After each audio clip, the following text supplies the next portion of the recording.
ઇન્વેસ્ટમેન્ટનો એક મને એક ગોલ્ડન રૂલ આપો કે જે દરેક લોકોની ફાઇનાન્શિયલ પ્રોબ્લેમને સોલ્વ કરી શકે. ડિસિપ્લિન. કંઈ પણ કરવાનું છું ડિસિપ્લિન મેન્ટેન. ઇન્વેસ્ટમેન્ટ માટેનો સેફેસ્ટ ઓપ્શન કયો છે? સૌથી સેફ હોય ને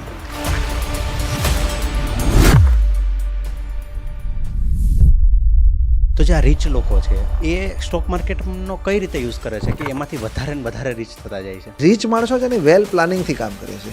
એની પાસે પ્લાન A, B ને C છે. આપણી પાસે એ પણ પૂરો નથી. 10 વ્યક્તિમાં 8 વ્યક્તિ તો તમને એવી મળશે એ કહેશે એકવાર અજમાવી લઈ કિસ્મત. સ્ટોક માર્કેટમાં સૌથી મોટી ડેમેજ કરતી આઈટમ એક જ છે તમારે. મંથલી જે ઇન્કમ આવે છે એમાંથી કેટલા % ઇન્વેસ્ટ કરવું જોઈએ? પૈસા તમે કેટલા વગર કામના ખર્ચો છે ને એના ઉપર ઇન્વેસ્ટમેન્ટ, ઇન્કમ પર નથી. તમે એવું વિચારો કે તમે મંથમાં વધારાના ખર્ચા કેટલા કરો છો. પૈસા કમાવા મહત્વનો નથી, પૈસા વાપરવા મહત્વનો. તમે પૈસા વાપરો છો કે ઇન્વેસ્ટમેન્ટ કરો છો ને એના ઉપર તમારી વેલ્થ બને છે. આ એક ફિલ્ડ એવી છે કે તમે નાનામાં નાની એમાઉન્ટમાં કંપનીના પાર્ટનર બનો છો. તમને આટલા નાના રૂપિયામાં તમને મુકેશભાઈ અંબાણી ભાગીદાર બનાવે છે. મિસ્ટેકમાં સૌથી મોટો માઇનસ પોઈન્ટ છે સ્ટોક માર્કેટનો એક જ છે કે લોકો છે ને.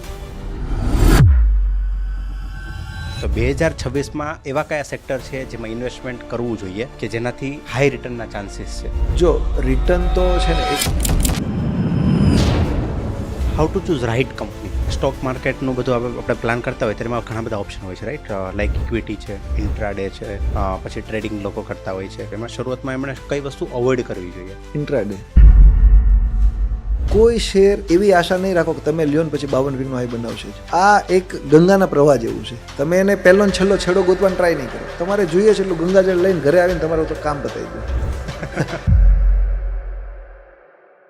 આગળ વધીએ પહેલાં ચેનલને સબસ્ક્રાઇબ કરી લો એટલે અમે તમારા માટે આવા જ ઇન્સાઇટફુલ પોડકાસ્ટ અને વધારે સારામાં સારા ગેસ્ટ લાવી શકીએ. અને આખા પોડકાસ્ટનો ઓડિયો એક્સપિરિયન્સ સ્પોટીફાઈ ઉપર અવેલેબલ છે, જ્યાં તમે અમને ફોલો કરી શકો છો. Enjoy the show.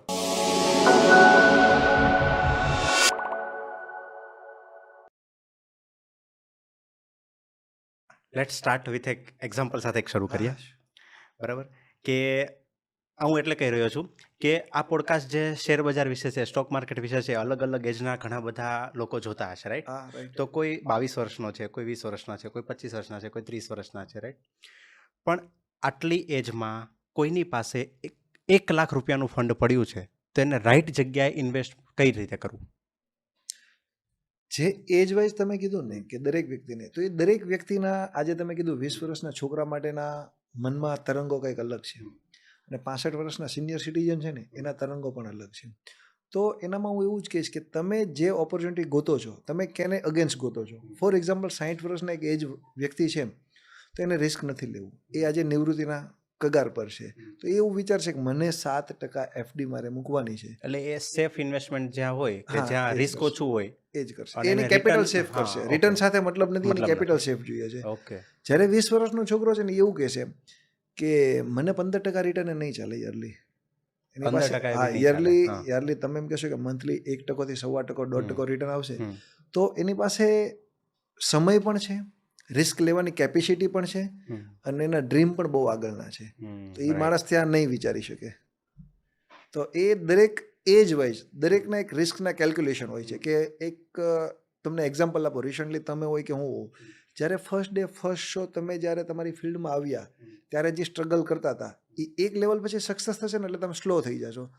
છોડ યાર, હવે બહુ થઈ ગયો, એ નથી કરવું યાર. હવે એટલું ઘણો બિઝનેસ એવો હોય કે એ તમે ક્યાંક ને ક્યાંક લેઝી થઈ જાય એના હિસાબે સ્લો કરી નાખો. પણ પહેલાં તમે નાનામાં નાની ઓપોર્ચ્યુનિટી પણ જવા નહીં દેતા હો. કારણ કે એ સમય કેવો હતો કે તમારે કંઈક કરવું હતું અને એક લેવલ પછી તમારો બિઝનેસ ગ્રો કરવા માંડે એટલે તમે નાની ઓપોર્ચ્યુનિટી છોડો છો. રાઈટ. તો એક એક્ઝામ્પલ સાથે તમારા એક્ઝામ્પલ સાથે સમજે, બરાબર? કે તમારું ઇન્વેસ્ટમેન્ટનું બ્રેકઅપ કેવું છે? મતલબ ઇક્વિટીથી લઈએ કે ગોલ્ડ છે, સિલ્વર છે, કે પછી બીજી રીતે કોઈ તમે ઇન્વેસ્ટમેન્ટ પ્લાન જો કરો છો? હું ઇન્વેસ્ટમેન્ટ પ્લાનિંગમાં 2-3 વસ્તુ માનું છું કે હમ. એક સૌથી પહેલાં તો એક દરેક માણસને છે ને ઇન્વેસ્ટમેન્ટનો દરેક અલગ અલગ બ્રેકેટમાં હોવું જોઈએ. બ્રેકેટનો મતલબ એવો છે કે ડાયવર્સિફાઈ કરી દો તમે. તમે બધું જ એવું નથી કહેતો સ્ટોક માર્કેટમાં લગાવી દો, બધું જમીનમાં લગાવી દો, બધું તમે ગોલ્ડમાં લગાવી દો. તમે અલગ અલગ જગ્યાએ તમારું ઇન્વેસ્ટમેન્ટ કરો છો તો તમને 1 વર્ષે, 2 વર્ષે, 5 વર્ષે તમને ખબર પડશે કે તમે જે દિશામાં ચાલો છો. તમે 5 અલગ અલગ જગ્યાએ તમે ઇન્વેસ્ટમેન્ટ કર્યું છે તો 5 જગ્યામાંથી સમય સાથે કોણ સૌથી ફાસ્ટ ચાલે છે, તમને કોણ ઇઝી પૈસા બનાવીને આપે છે, તમને એક અત્યારની જે સૌથી મોટું પ્રોબ્લેમ એ છે કે ફોર એક્ઝામ્પલ તમે જે બી લોકેશન પર છો ત્યાં તમે એક જમીન લઈ લીધી. હવે જનરેશન એટલી બધી ફાસ્ટ દોડે છે કે 2 વર્ષ 5 વર્ષ પછી ક્યાં ટકશે ને કોઈને નથી ખબર. એક રિસન્ટલી તમને એક્ઝામ્પલ આપી દઉં કે સુરતમાં લોકો છે તો આજે 35 40 50 વર્ષ પહેલાં આપણા દાદા અને ફાધરની બધા સુરતમાં આવ્યા, સુરતમાં એમને ઘર કર્યું. સૌરાષ્ટ્રમાં બધા ગામડા આજે ખાલી છે. હવે એવું બની શકે કે 5 15 25 વર્ષ પછી સુરતના યંગ જનરેશનને જે અત્યારે બહારનો ક્રેઝ છે તો સુરતમાં પણ એ પ્રોબ્લેમ હોય કે ત્યાં રહેવામાં એ લોકોને ઇન્ટરેસ્ટ નહીં હોય. આ શ્યોર નથી પણ આવું બની શકે. એટલે જનરેશન વાઇઝ એ બધી વસ્તુ ચેન્જ થતી હોય, પ્રાયોરિટી હા બદલાઈ જાય છે. તો આજનું જે લોકોનો માઇન્ડસેટ છે ને એ કેવું કહે છે કે જે પ્રમાણે જે પ્રવાહ ચાલે છે ને એમાં અમારે જવું છે. તો તમે એવું ઇન્વેસ્ટમેન્ટ કરો કે સમયની સાથે એ ઇન્વેસ્ટમેન્ટ પણ તમારી સાથે ચાલે. ફોર એક્ઝામ્પલ તમે અમદાવાદ છો, રાજકોટ છો, મોરબી છો કે સુરત છો, ત્યાં તમે કોઈ બી લેન્ડ લીધી છે, તમે એક સમય પછી તમને સારી ઓપોર્ચ્યુનિટી બેંગ્લોરમાં મળે છે કે આઉટ ઓફ કન્ટ્રી મળે છે, તો તમે મૂવ થાવ છો તે નથી થવાનું. એટલે આમ ટોટલી તો બધા મૂવ થતા જ રહી છે. અને એક મારા માનવા પ્રમાણે માણસ જ્યારે કમ્ફર્ટ ઝોન છોડે ને તો આજે સક્સેસ જાય છે. તમે કોઈ બી લોકેશનમાં એક ફિક્સ જગ્યાએ છો તમે તો તમે એમ કહો છો બોન ઓન બોટમ મારો અહીંયા ને અહીંયા છે, મને અહીંયા ફાવી ગયું છે, મારા જગ્યા નથી છોડ્યું. શું કામ? તમને સારી ઓપોર્ચ્યુનિટી મળે છે તો તમે મૂવ થાવ ને, અને થવું પણ જોઈએ. અને જ્યારે તમે મૂવ થાવ ને તો ત્યાં તમને ઓપોર્ચ્યુનિટી બહુ બધી નવી મળે છે. પણ તમે તમારા ઇમોશનથી તમે કમ્ફર્ટ ઝોન ન છોડો ને એટલે તમે નવું નથી વિચારતા. તો પછી આપણા જે પપ્પાની જનરેશન છે, દાદાની જનરેશન છે, એ લોકો ત્યારનું ઇન્વેસ્ટમેન્ટ વધારે બે વસ્તુમાં કરતા એવું મને લાગે છે. જો ખોટું હોય તો મને કહેજો કે એક જમીનની અંદર રાખતા, ગામડાઓમાં જમીનને પરફેક્ટ છે, અને ગોલ્ડ. પરફેક્ટ, બરાબર. તો અત્યારે સમય સાથે આપણે ધીમે ધીમે અત્યારે જે યંગ જનરેશન સ્ટોક માર્કેટ બાજુ બી ઇન્વેસ્ટમેન્ટ કરે છે, પરફેક્ટ. તો આ 3 વસ્તુ છે. આ 3ને હું રાખું, ઓપ્શન તો ઘણા બધા છે, બરોબર. પણ 3 વસ્તુ મેઇન રાખું છું, બરાબર, કે જમીન છે, ગોલ્ડ છે અને સ્ટોક છે. તો ત્રણેયમાં ઇક્વલી ડિવાઈડ કરવું જોઈએ કે પછી થોડોક પર્સન્ટેજ કે 10% ગોલ્ડમાં, 40% જમીનમાં, એવી રીતે 50% સ્ટોકમાં, એવી રીતે કરવું જોઈએ? જો તમે જે હિસાબથી કહો છો ને એમાં બે વસ્તુ છે કે એક સૌથી પહેલાં કે તમે કયા માઇન્ડસેટથી ઇન્વેસ્ટમેન્ટ વિચારો છો. આજે જમીનનું તમે ઇન્વેસ્ટમેન્ટ વિચારો છો તો જમીનનું ઇન્વેસ્ટમેન્ટ તમે એક ફિક્સ લોકેશન સાથે બંધાયેલા છો કે તમે ત્યાં જ કરી શકશો. રાઈટ. આજે તમારે ટ્રાવેલ કરવું છે, હરતા ફરતા તમારે ફ્રીડમ જોઈએ છે, ફાઇનાન્શિયલ ફ્રીડમ, તો તમારે ગોલ્ડ છે કે સ્ટોક માર્કેટ છે એ સિલેક્ટ કરવું પડશે. કે તમે કોઈ બી લોકેશન પર કોઈ જગ્યાએ જ્યાં ઇન્ટરનેટ તમારી સાથે કનેક્ટ છે ત્યાં તમારો બિઝનેસ તમારી સાથે છે, ત્યાં તમારે એવું કમ્પલસરી નથી કે તમારે તમારા ઓફિસે જવું પડશે, તમારા સ્ટાફને મેનેજ કરવો પડશે. આ બિઝનેસ તમે તમારા દરેક ડગલે ને પગલે સાથે છે. તો હવે તમે કયા માઇન્ડસેટથી કરો છો ને એ પણ વિન વિન સિચ્યુએશનમાં કહું તો આજના જનરેશનને ગોલ્ડમાં બહુ ઓછો ઇન્ટરેસ્ટ હશે. કારણ કે કેવું છે, ફાસ્ટ પૈસા જોઈએ છે. અને સ્ટોક માર્કેટમાં કેવું છે, ગોલ્ડ સિવાયના ઘણા સ્ટોક એવા છે કે જેને કમ્પેર કરે છે લોકો. તમે ઘણીવાર એવું નાની નાની શોર્ટ્સમાં જોતા હશો કે 1000 રૂપિયા લગાવ્યા 10,000 થઈ ગયા, 1 લાખના 10 લાખ થઈ ગયા. આ એક ક્યુરિયોસિટી જાગે છે લોકોને કે મારે પણ આવું થઈ જશે. એને હિસાબે લોકોને આમાં વધારે ઇન્ટરેસ્ટ છે. રાઈટ. અને ઘણા આપણે સ્ટોક એવા જોતા હોઈએ છીએ કે જે છેલ્લા આપણે આમ રેશિયો કાઢીએ કે 2-3 વર્ષથી તો યર ઓન યર ડબલ થતા જાય છે, બરોબર. તો એવા હોય તો એ બધું જ્યારે જોવે ત્યારે પછી ઓબ્વિયસલી ગોલ્ડને થોડુંક સાઈડમાં મૂકીને આમાં ઇન્ટરેસ્ટ જાગે. એ મેં કીધું ને એવું છે કે રિસન્ટલી હમણાં મેં મારી એક રીલ્સમાં કીધેલું છે કે 10 સ્ટોક એવા છે 4 વર્ષથી CAGR ડબલ ઉપર છે. નોન સ્ટોપ કન્ટિન્યુ 2021 થી લઈને 21 22 23 24 25. તો એ બધી વસ્તુઓ જ્યારે જોઈ છે ને તો ત્યારે એમ થાય છે કે ગોલ્ડ કરતાં સારું રિટર્ન છે. હવે બીજી બાજુ કે તમે જ્યારે કોઈ ખરાબ સ્ટોકમાં ફસાવો છો, તમારી એસેટ બ્લોક થઈ જાય છે, તો ત્યારે તમે એમ કહો છો કે કંઈ ન કરે ભાઈ, કંપનીનું કંઈ નક્કી નથી, ગોલ્ડ જ છે. એટલે માઇન્ડસેટ બંને બાજુ છે. આ એક તલવાર છે કે તલવારની ધાર પર છો, આ બાજુ પણ એવું છે ને આ બાજુ પણ એવું છે. રાઈટ. જ્યારે અત્યારે આપણે 2025નો એન્ડ ચાલી રહ્યો છે, બરાબર, ડિસેમ્બરમાં જ્યારે આપણે વાત કરી રહ્યા છીએ, બરાબર, તો હવે 2026 શરૂ થવાનું છે. તો 2026માં એવા કયા સેક્ટર છે જેમાં ઇન્વેસ્ટમેન્ટ કરવું જોઈએ કે જેનાથી હાઈ રિટર્નના ચાન્સીસ છે? જો રિટર્ન તો છે ને એક દરેક આપણે વાત થઈ ને એ પ્રમાણે કે ચેન્જ થયા કરશે. કે જે સમાજમાં છે ને આજે સૌથી પહેલાં તમે સમજો કે ઘણા સમય પહેલાં આપણે પેટ્રોલ ડીઝલની ગાડીની વાત કરીએ તો એનો સમય હતો. અત્યારે ટેકનોલોજી આવી ગઈ છે તો EV પર લોકો જાય છે. EV પર તમારે જવું જોઈએ.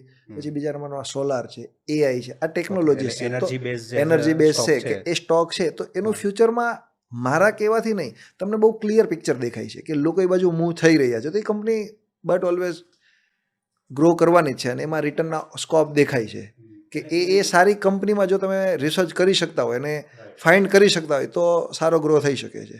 ઓકે, એટલે આપણી આજુબાજુ જે સરાઉન્ડિંગમાં શું ચાલી રહ્યું છે, કઈ વસ્તુ બૂમ કરી રહી છે, એ પ્રકારના એની સાથે જોડાયેલા સેક્ટર કે એની સાથે જોડાયેલી કંપનીને તમે ટાર્ગેટ કરી શકો. જો મારી દ્રષ્ટિએ શેર બજારમાં રિસર્ચ કરવું ને એ બહુ સિમ્પલ વસ્તુ છે. તમે લાઈફસ્ટાઈલમાં તમારી સાથે શું જોડાયેલી છે ને એ જ વસ્તુ તમારું રિસર્ચ છે. તમે સવારથી સાંજ સુધીમાં તમારે ધ્યાનમાં કેટલી વસ્તુ આવે છે, એમાંથી કઈ વસ્તુ શું છે. એક સિમ્પલ તમને એક્ઝામ્પલ આપી દઉં કે જ્યારે છોકરાઓનું વેકેશન ખુલે ત્યારે નવનીત ને ગાલા ને એ હોય છે, તો એ કંપનીનો ત્યારે સીધું છે સેલિંગ વધવાનું છે, તો એ ક્વાર્ટરમાં એનું રિઝલ્ટ સારું જ આવવાનું છે. જ્યારે કોઈ સેલિબ્રેશન હોય છે કે જે દિવાળી છે, કોઈ ફેસ્ટિવલ સારા હોય છે, તો એ સમયમાં એને લાગતી વળગતી જે કંપનીઓ છે તો એ કંપનીનો ગ્રો થવાનો છે. તો સ્ટોક માર્કેટમાં રિસર્ચ કરવું એ બહુ કંઈ મોટી વાત નથી, પણ થોડુંક ડિસિપ્લિનથી તમે જોઈ લો. તમારી આજુબાજુમાં સરાઉન્ડ એરિયામાં જ તમને એવું દેખાઈ જશે કે આ વસ્તુ છે, તો એના ઉપર ફોકસ કરો તો એનો ગ્રો થાય છે. ઘણીવાર તમે એવું કહેતા હોય કે યાર આ ભાઈને હું જોતા જોતા એ બહુ લાંબી સફર કાપી લીધી, મારી નજર સામે અમે ઝીરોથી હીરો થઈ ગયા. પણ એ ઝીરોથી આગળ વધી ગયા છે તો એની સામે એનું રિસર્ચ પણ એ રીતે હતું. એણે જે ઓપોર્ચ્યુનિટી આવી ને એમાં એ આગળ ને આગળ ગોતતા ગયા કે ભાઈ લોકો આને એક્સેપ્ટ કરે છે ને અમારે જવું જોઈએ. અમારા બિઝનેસમાં મારી પોતાની વાત કરું તો અમારી સાથે આ જ વસ્તુ થઈ છે. અમે જ્યારે એઆઈ ઉપર અલ્ગોરિધમ લઈને આવ્યા ને ત્યારે મોબાઈલ એપ્લિકેશન પણ માર્કેટમાં નહોતું. ઓકે, જ્યારે અમે આ અમારા ઓપ્શનમાં હતું કે તમે યા તો મોબાઈલ એપ્લિકેશનમાં આવી શકો છો યા એઆઈથી તમે અલ્ગોમાં જઈ શકો છો. અમે અલ્ગો સિલેક્ટ કર્યું એની પાછળ એવું હતું કે કંઈક ડિફરન્ટ આપો લોકોને. અને અમે એવું કહીએ ને કે જ્યારે એપ્લિકેશનો માર્કેટમાં આવીને ત્યારે લોકોએ જે બે ધડક સ્વીકારી છે કે એક લેવલે અમને પણ એવું થયું કે યાર આપણે એપ્લિકેશન બાજુ જવાનું, તો આ ખોટું આપણે કર્યું છે. પણ કો ઇન્સિડન્સથી કોવિડ પછી જે 20 વર્ષથી 35 વર્ષનું જનરેશન આવ્યું એ આને સમજ્યું અને એણે જે માર્કેટમાં એઆઈ અને એલ્ગોરિધમને જે ફ્લોમાં લાવ્યા, તો ત્યારે પાછું અમને એવું થયું કે મોડું છે પણ બેટર છે, કે લોકો આને સમજી તો શકે જ છે. જે એડવાન્સ છે એ એડવાન્સ જ રહેશે. બરાબર. એટલે એક્ઝેક્ટલી મને થોડુંક સમજાવો તો કે એક્ઝેક્ટલી તમે કંપનીમાં શું વર્ક કરો? આજે મારી કંપનીમાં હું લાસ્ટ 18 વર્ષથી અમે માર્કેટમાં છીએ. અમારું સૌથી પહેલાં કામ હતું રિટેલ બ્રોકિંગનું. રિટેલ બ્રોકિંગમાં અમે શું હતા કે કસ્ટમર ફોન કરે છે, અમે એને શેર્સ લઈ આપીએ છીએ અને એના શેર્સ વેચીએ છીએ. એના ઉપર અમને નોર્મલ બ્રોકિંગ જે ચાલતું એ બ્રોકિંગ અમને મળતું હતું.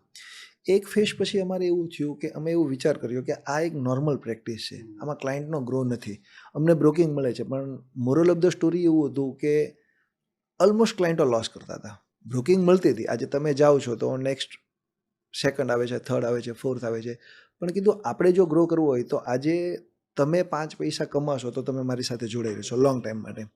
તો અમે એના માટે પછી વિચાર કર્યો ને તો અમે કીધું કે આને કંઈક એડવાન્સ ટૂલ્સ આપો અને અમે રિસર્ચ કર્યું અને જોયું તો અમને માર્કેટમાં એવું લાગે આ નથી.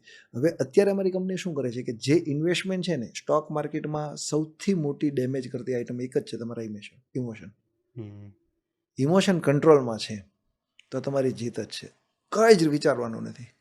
સ્ટોક માર્કેટ છે ને એક એવી વસ્તુ છે કે ઓપોર્ચ્યુનિટી આપે જ છે પણ આપણે લેતા નથી. જ્યારે એ આપવા આવે ને ત્યારે આપણે મોટું વિચારીને બેઠા હોઈએ છીએ અને જ્યારે એ નાનામાં પૂરું કરાવે છે ને ત્યારે આપણે એમ કહેતા નહીં આ નહીં થાય અને એનું રિઝલ્ટ બહુ ખરાબ આવે છે. તો અમે અલ્ગોરિધમ જે ડેવલપ કર્યું અને કંપનીના કહેવાથી એવું અમારી કંપનીનું કહેવાનું એક જ વસ્તુ છે કે ઇમોશન લેસ ટ્રેડિંગ કરશો તો તમે કોઈ બી જગ્યાએ વિન થશો. તમારી ડિસિપ્લિનથી કામ કરવાનું છે. ઇન શોર્ટ મારી ભાષામાં કહું ને તો આજનો માણસ છે ને સોદા કરે છે ને ડેટાથી નથી કરતો, દિલથી કરે છે. કે મારું દિલ કહે છે, દિલ કે એવું ન થાય સાહેબ, આમાં ડેટા જ ચાલે. તો ડેટા રીડ કરવાનું કામ સોફ્ટવેરનું છે. આજે તમે કોઈ સારો સ્ટોક લ્યો છો, સારો જ છે હું કહું છું, તમે એવું વિચારો છો હું 5 રૂપિયાની વસ્તુ લઉં છું, 6 રૂપિયા થઈને એટલે હું નીકળી જઈશ. 5.5 થાય છે, તમે 6 તૈયાર છો, મારી જેવો એક માણસ તમને કહે છે સાહેબ એને રહેવા દો 7 થશે, બહુ સારું ફ્યુચર છે. એ 6 નો 6.5 થશે ને 4 સુધી તમે ઊભા રહેશો, તમે નહીં નીકળો.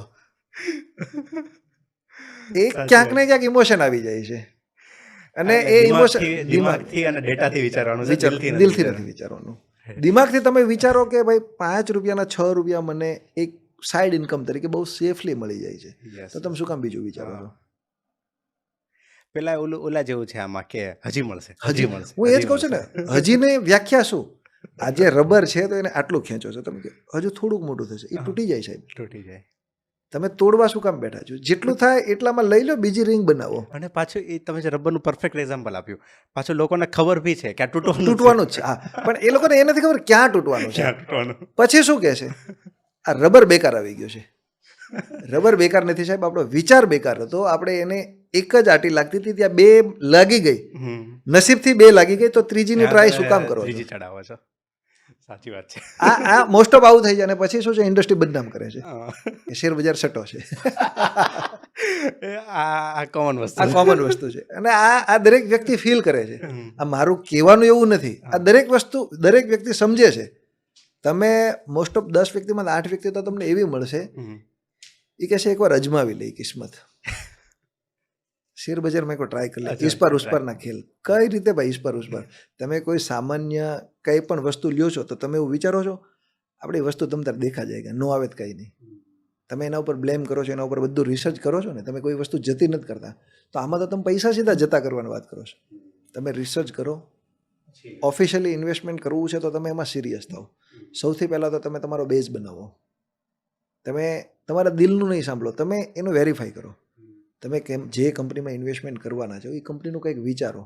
કંપની શું કરે છે, કંપનીના ફિગર શું છે, કંપનીને આવનાર સમયમાં શું ઓર્ડર્સ મળી શકે એમ છે, એની પ્રોડક્ટમાં કેટલી તાકાત છે, એની પ્રોડક્ટ માર્કેટમાં ડિમાન્ડ છે કે નહીં, એવું બધું વિચારો ને તો ગ્રો છે જ તે. હા, એટલે આમાં એકચ્યુઅલી તમે જે વાત કરી ઉપરથી એવું લાગે બેઝિક રિસર્ચની જ જરૂર છે. કોઈ જ રોકેટ સાયન્સ નથી, કોઈ જ એનાલિસિસ કરવાની કે આમ નોર્મલ ઇન્વેસ્ટમેન્ટ માટે તો કોઈ જ જરૂર નથી. હું બહુ ક્લિયર કહું છું કે ડીપલી એટલું રિસર્ચ કરવાની કોઈ જરૂર નથી. તમે જેટલું ઇન્વેસ્ટમેન્ટ કરો છો ને એનો થોડોક ટાઈમ તમે એને આપો. Right right right. તમે જેટલો ઓફિશિયલી તમારા ધંધામાં ટાઈમ આપો છો, તમે કોઈ બી બિઝનેસ કરો છો તો તમારો એક એમાં ફિક્સ ટાઈમ છે કે હું આટલો ટાઈમ મારા બિઝનેસને આપીશ. તો આ તમે પૈસા કમાવા માટે લગાવો છો તો તમે એને થોડોક ટાઈમ આપો. કે તમે ઇન્વેસ્ટમેન્ટ કર્યું છે પછી પણ ટાઈમ આપો, અને ઇન્વેસ્ટમેન્ટ કરવાના છો ને એ પહેલાં પણ ટાઈમ આપો. ઘણા વ્યક્તિ પાછું એવું પણ કરે છે કે ઇન્વેસ્ટમેન્ટ કરતાં પહેલાં બધું વેરીફાઈ કરી લે છે, જોવે છે, ચેક કરે છે, પછી ભૂલી જાય છે. એ ભૂલવાની વસ્તુ નથી. માર્કેટમાંથી ટ્રેન્ડમાંથી આઉટ થાય છે તો તમે એમાં જ નીકળી જાઓ. બરાબર છે. એટલે અને એ રાઈટ ટાઈમે રાઈટ ડિસિઝન લેવા બી જરૂરી. એ ડિસિઝનની જ આખી જે પ્રક્રિયા છે ને એ ડિસિઝનની છે. અને એના માટે તો અમે ફરીને કહીએ છીએ કે તમે ડિસિઝન નહીં લઈ શકતા હોય, તમે ઇમોશનમાં આવી જતા તો અલ્ગોને આપી દો કે ભાઈ મારી કન્ડિશન આવી છે. હું તમને એક બહુ એક્ઝામ્પલ સાથે સમજાવું. આજે તમે સ્ટુડિયોમાં લેટ નાઇટ સુધી કામ કરો છો, તમારા વાઈફ છે કે તમારા મધર છે, કોઈ બી હશે, તમે એમ કહેશો સવાર 4 વાગે મારી ટ્રેન છે, મારી ફ્લાઇટ છે, મારે જવાનું, જગાડી દેજો. એટલે તમે એમ કહેશો 3 વાગે મને જગાડજો, તમે 12 વાગે સૂવો છો, તો 3 વાગે એકવાર તમને કહેશે જાગી જાઓ, તો તમે એમ કહેશો થોડીક વાર સુવા દે ને, બહુ ઉજાગરા જેવું. તો એ ઇમોશનમાં આવશે કે ભાઈ 10 મિનિટ વધારે સુવા દે. રાઈટ. ઇમોશન આવે ને, કારણ કે એક તમારું એટેચમેન્ટ હતું. અટેચમેન્ટ એ જ જગ્યાએ તમે 3 વાગ્યાનો અલાર્મ મૂકો. એ નહીં સમજે કે સાહેબ 2:30 વાગે સુતા હતા કે 2 વાગે. 3 વાગે એ ચાલુ કરશે, જ્યાં સુધી સ્ટોપ નહીં કરો ત્યાં સુધી. બસ આ જ વસ્તુ સિસ્ટમ છે. Right right. તો અત્યારે જે બધી ઇન્વેસ્ટમેન્ટની વાત ચાલે, પણ મારો એક એવો સવાલ છે કે how to choose right company. બરાબર, મને કોઈ એવા 3 સિગ્નલ કે એવું કોઈ પણ 3 એવી ઇન્ફોર્મેશન આપો કે જેનાથી મારે કોઈ કંપનીને સિલેક્ટ કરવી મારા માટે ઇઝી થઈ જાય, કે એ કંપની સ્ટ્રોંગ છે, એનો બેઝ સ્ટ્રોંગ છે. આ વસ્તુ આપણને ક્યાંથી ખબર પડે? તમે જે હમણાં ડેટાની વાત કરી કે ડેટા રિસર્ચ કરવો જરૂરી છે, તો એવું તો હું શું સર્ચ કરું કે જેનાથી ખબર પડે? આજે તમે ગૂગલ સર્ચ કરશો ને તો તમને ખબર પડશે. તમે XYZ કોઈ બી કંપનીમાં ઇન્વેસ્ટમેન્ટ કરવું છે તો સૌથી પહેલાં તમે ગૂગલ એ કંપનીનું કરશો ને, કંપની શું પ્રોડક્ટ બનાવે છે. સૌથી પહેલાં તો કંપની જે પ્રોડક્ટ બનાવે છે એ પ્રોડક્ટ કેટલી મોનોપોલી છે, મીન્સ માર્કેટમાં કેટલી ડિમાન્ડ છે. રાઈટ. એની ડિમાન્ડ કેવી છે, આવનાર સમયમાં એનો ગ્રોથ શું થઈ શકે છે. થવો ન થવો આપણા હાથમાં નથી, પણ તમને એક વિઝન તો દેખાતું હશે ને કે આવું હોઈ શકે છે. બીજું કે એ જે કંપની છે એના ઉપર કેટલી ડેટ છે, કે ડેટ કેટલું છે, કે ડેટમાં એવું છે કે કંપનીની જે એસેટ છે, જે કંપનીની ગુડવિલ છે, એના ઉપર એની ઉપર કેટલી, એની એસેટ પર કેટલી લોન છે, કંપની છેલ્લા 4-5-3 વર્ષથી શું કરે છે, એના ફિગર શું છે, કંપનીનું P&L શું છે, પ્રોફિટ કેટલો કરે છે, લોસ કેટલો કરે છે, એના ઓર્ડર બુક શું છે. આ વસ્તુ રિસર્ચ કરો છો તો કોઈ ઇશ્યુ નથી. અને આ કોઈ જ સોફ્ટવેર લેવાની જરૂર નથી, કંઈ જ નથી કરવાનું. બધાને રોજ 2 GB ડેટા ફ્રી મળે છે. આ 2 GB ડેટામાં તમારું કામ આરામથી ચાલી જશે.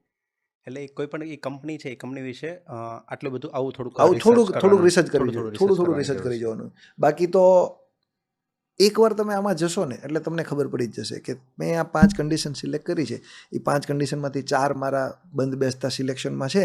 તમે એને એકવાર ઓબ્ઝર્વેશનમાં મૂકો કે આ કંપનીનો ભાવ 100 રૂપિયા છે, આ 4 વસ્તુ મને સારી લાગી તો આવનાર સમયમાં થઈ શકે છે. તો તમે પેપર વર્ક ચાલુ કરો ને તો તમારે નેક્સ્ટ ટાઈમ જ્યારે ઇન્વેસ્ટમેન્ટ કરો છો ત્યારે આ ઇસ્યુ નહીં આવી શકે. ઓકે, હવે હું તમને કહું આવા સિનારીઓમાં શું થાય, બરાબર, કે કોઈ એક સ્ટોક મેં સિલેક્ટ કર્યો, બરાબર, મેં એનું જોયું કે હા ઓકે આ કંપની બેટરી બનાવે છે, આવી છે, આનું ફ્યુચર મને દેખાય છે, અને એ કંપનીનો ભાવ અત્યારે લેટ્સ એક્ઝામ્પલ કે 100 રૂપિયા છે. તો મેં એને મારામાં પેલું વોચ લિસ્ટમાં એડ કર્યો કે આ 100 રૂપિયા આનો ભાવ છે. મેં કીધું હવે એવું વિચાર્યું કે અઠવાડિયું આને જોવા શું કરે છે, બરાબર. હા, તો અઠવાડિયું ધીમે ધીમે 101 થયો, 102 થયો, 98 થયો, 99 થયો, 103 થયો, 104 થયો, 105 થયો. એટલે મને લાગ્યું હા વધતો તો જાય છે. હવે 105 માઇન્ડ શું કરે ખબર છે, 100ની વાટ જોવે કે આ તો મેં જ્યારે જોયું ત્યારે 100 રૂપિયા હતો, હવે 105 કેમ થઈ ગયો. લેવાનું છે? હા, હવે 105 લઉં કે ના લઉં, કારણ કે લઈશ તો પાછો ડાઉન ગયો તો. હવે તમે જે વિચારો છો ને, એક સૌથી પહેલાં તો તમે એ વિચારો કે તમને ઉપર શું દેખાય છે. તમે 100 રૂપિયા જોયો તો એ વસ્તુ ભૂલી જાઓ, એ તમે ઓબ્ઝર્વેશનમાં મૂકેલો. આજે હું તમને સિમ્પલ વસ્તુ કહું, 1,25,000 રૂપિયા ગોલ્ડનો ભાવ ચાલે છે, એક એક્ઝામ્પલ. રાઈટ. તમે 1,25,000 રૂપિયા જોયો છે. હવે તમે 1,15,000, 19,000, 20 બધો જોયો છે ભાવ. હવે તમે એવું વિચારો છો કે મારે 2 વર્ષ પછી ગોલ્ડનો ભાવ હું શ્યોર છું 1.5 લાખ રૂપિયા થવાનો છે. 2 વર્ષ પછી તમારું માઇન્ડસેટ આવું ક્લિયર છે, ડેટા તમારા આવું કહે છે, તો તમે શું કામ 15 ને 20 જો? તમારે તો 25 લઈને 50 વેચે છે, 25 રૂપિયા પ્રોફિટમાં જાવ ને, બસ એ જ વિચારો ને. રાઈટ. તમે કદાચ 105 રૂપિયા સ્ટોક લેશો, એ 100 રૂપિયા થઈ જશે, તમને કંઈ ફરક નથી પડવાનો. તમે માઇન્ડસેટને કહો કે મને આમાંથી 120 વેચવાનો હતો તો મારે 15 રૂપિયા જ જોઈએ છે. તમે જો શેર બજારની એક વ્યાખ્યામાં છે ને, એક બહુ ક્લિયર છે ભાઈ, કે કોઈ શેર એવી આશા નહીં રાખો કે તમે લ્યો ને પછી 52 વીકનો હાઈ બનાવશે જ, અને કોઈ શેર તમે લ્યો છો ને એ એકદમ નીચે છે, એ નીચે નહીં જાય. એ વસ્તુ ખોટી છે. એ એનું કામ કરે છે, તમે તમારું કામ કરો. આ એક ગંગાના પ્રવાહ જેવું છે. તમે એને પહેલો ને છેલ્લો છેડો ગોતવાનો ટ્રાય નહીં કરો. તમારે જોઈએ છે એટલું ગંગાજળ લઈને ઘરે આવીને તમારું તો કામ પતાવી દો. તમે એવું નહીં કહો કે ગંગા જ્યાંથી નીકળે છે ને ત્યાંથી લેવાની જ્યાં પૂરી થાય છે ને ત્યાં જ કરે, એવું નથી. તમે તમારું કામ પતાવો. તમે એ સ્ક્રિપ્ટ ચલાવવાનું, એનો હાઈલો બનાવવાનું એ કામ નહીં કરો. તમે એવું વિચારો કે હું આ વસ્તુ છે તો આમાંથી મને સેટિસ્ફેક્શન થાય, એટલા પર્સન્ટેજ મળે છે એટલે લઈ લો. રાઈટ. ઓકે, એક સિનારીઓ લઈએ, બરાબર, કે કારણ કે હું આ સિનારીઓ એટલે કહું છું કે અલગ અલગ એજના લોકો પાસે અલગ અલગ ફંડ સેવ થતું હોય, રાઈટ, કે કોઈકની એટલી જ કેપેસિટી છે કે મહિને 2 થી 5 હજાર રૂપિયા સેવ કરી શકે એમ છે, કોઈક 10,000 ને કોઈક 20,000. આપણે 20,000 ઉપર બહુ નથી જવું, બરાબર. હા, કે આ નોર્મલ છે કે સેલરી એક આવે છે અથવા તો જે ફંડ પોતાની પાસે આવે છે એમાંથી બધા એક્સપેન્સ કાઢતા 5,000 થી લઈને 20,000નું ફંડ વધે છે, બરાબર. હવે મારી જોડે આટલું ફંડ છે, 5 થી 10,000 રૂપિયાનું દર મહિને ફંડ આવે છે. 20,000ની વાત આપણે પછી કરીએ. 5 થી 10,000નું ફંડ આવે છે, તો મારે એને રાઈટ જગ્યાએ ઇન્વેસ્ટ દર મહિને કઈ રીતે કરવું કે જેનાથી મને લોંગ ટર્મમાં મને બેનિફિટ થાય.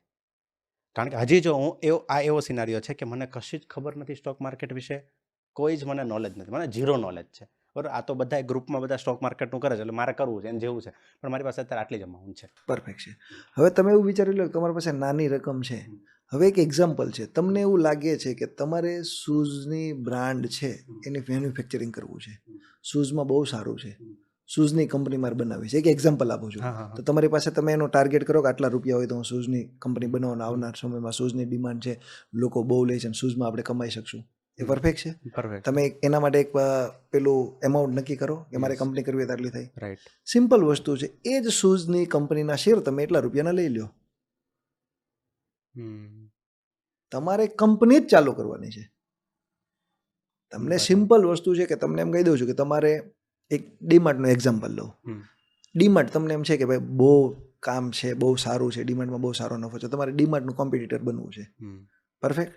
તમે ડીમાર્ટ જ ટેક ઓવર કરી લો ને. બરાબર. એક એક્ઝામ્પલ છે. ડીમાર્ટના જ શેર લઈ લો. એના ડીમાર્ટના જ શેર. ડીમાર્ટના જ શેર લઈ લો. ડીમાર્ટના જ લઈ લો. તમારે રિલાયન્સ ઇન્ડસ્ટ્રી ચાલુ કરવી છે, તમારે ક્યાં સર્વે કરવાનો છે, મુકેશભાઈ કેટલામાં કર્યું સારું, તમારે એમાં કમાણી છે ને, તમે શ્યોર છો ને, બસ રિલાયન્સ ઇન્ડસ્ટ્રી લઈ લો. ઓકે, તમારી પાસે કોઈ ગમે એટલું ફંડ હોય એનાથી કોઈ જ ફરક નથી પડતો. આ એક ફિલ્ડ એવી છે કે તમે નાનામાં નાની અમાઉન્ટમાં કંપનીના પાર્ટનર બનો છો. ખાલી તમારે વિઝનમાં એટલું જ ધ્યાન રાખવાનું છે કે આવનાર સમયમાં એ કંપની સારું કામ કરતી હોવી જોઈએ, એ કંપનીની માર્કેટમાં ડિમાન્ડ છે. તો તમારે ક્યાં વિચારવાનું છે કે ભાઈ તમને આટલા નાના રૂપિયામાં તમને મુકેશભાઈ અંબાણી ભાગીદાર બનાવે છે, અને આ એક તો હું એક્ઝામ્પલ તમને આપું છું. તમે શેર્સ લ્યો છો એનો મતલબ શું છે? તમે દરેક કંપનીના પાર્ટનર બનો છો. પાર્ટનર થયા, હા. તો તમને આટલી સારી ઓપોર્ચ્યુનિટી આપે છે, આટલા નાના રૂપિયામાં તમને પાર્ટનરશિપ આપે છે, તો તમારે શું બીજું વિચારવું જોઈએ? હવે મુદ્દાની વાત એ છે, કોના પાર્ટનર બનવું એ તમે વિચારો. સમજ્યા. તમારે કોના પાર્ટનર બનવું એ તમારે વિચારવાનું છે. કદાચ કેમેરા સામે જો મારે નહીં બોલાય, હું એક બે કંપનીને એવી વસ્તુ કે છે, એવું થાય તો પ્રોબ્લેમ પણ થાય કે ભવિષ્યમાં પ્રેક્ષકો છે કે ઓડિયન્સ છે, એ લોકોને ખબર છે કે સ્ટોક માર્કેટમાં ઘણી કંપની એવી છે કે રાઈટ ટાઈમે તમે એમાંથી નથી નીકળે છે. એમાં જે તે સમયે બહુ સારા લેવલ પર હતી અને અત્યારે એકદમ પૈસા ઝીરો થઈ ગયા છે કે તમારી વેલ્થ ડિસ્ટ્રોય થઈ ગઈ. તો શું તમે કરશો? તો તમારે એવું વિચારવાનું છે કે પાર્ટનરશિપ કરવી છે, પણ કોની સાથે? કોની સાથે કરવી એ બી જરૂરી છે. આપણે દેશી ગુજરાતીમાં કહેવત છે કે ડૂબતી નાવમાં નહીં બેસવાનું. હા. બેસવું જોઈએ તો સારી નાવમાં બેસે, સારી હોળીમાં જ બેસે, ડૂબતી હોળીમાં કોઈ બેસે નહીં. એવી વસ્તુ છે. તમારે ઇન્વેસ્ટમેન્ટ કરવું છે. તમે ફ્રેશર છો તો સારી કંપનીના આમ ડંકે કે ચોટ પે તમે ભાગીદાર બનો ને, શું વાંધો છે? અને એ ગ્રો કરે જ છે. એટલે ઇનિશિયલમાં જો થોડુંક ઇન્વેસ્ટમેન્ટને સેફ રાખવું હોય તો લાર્જ કેપ કંપની સિલેક્ટ કરવી 100%.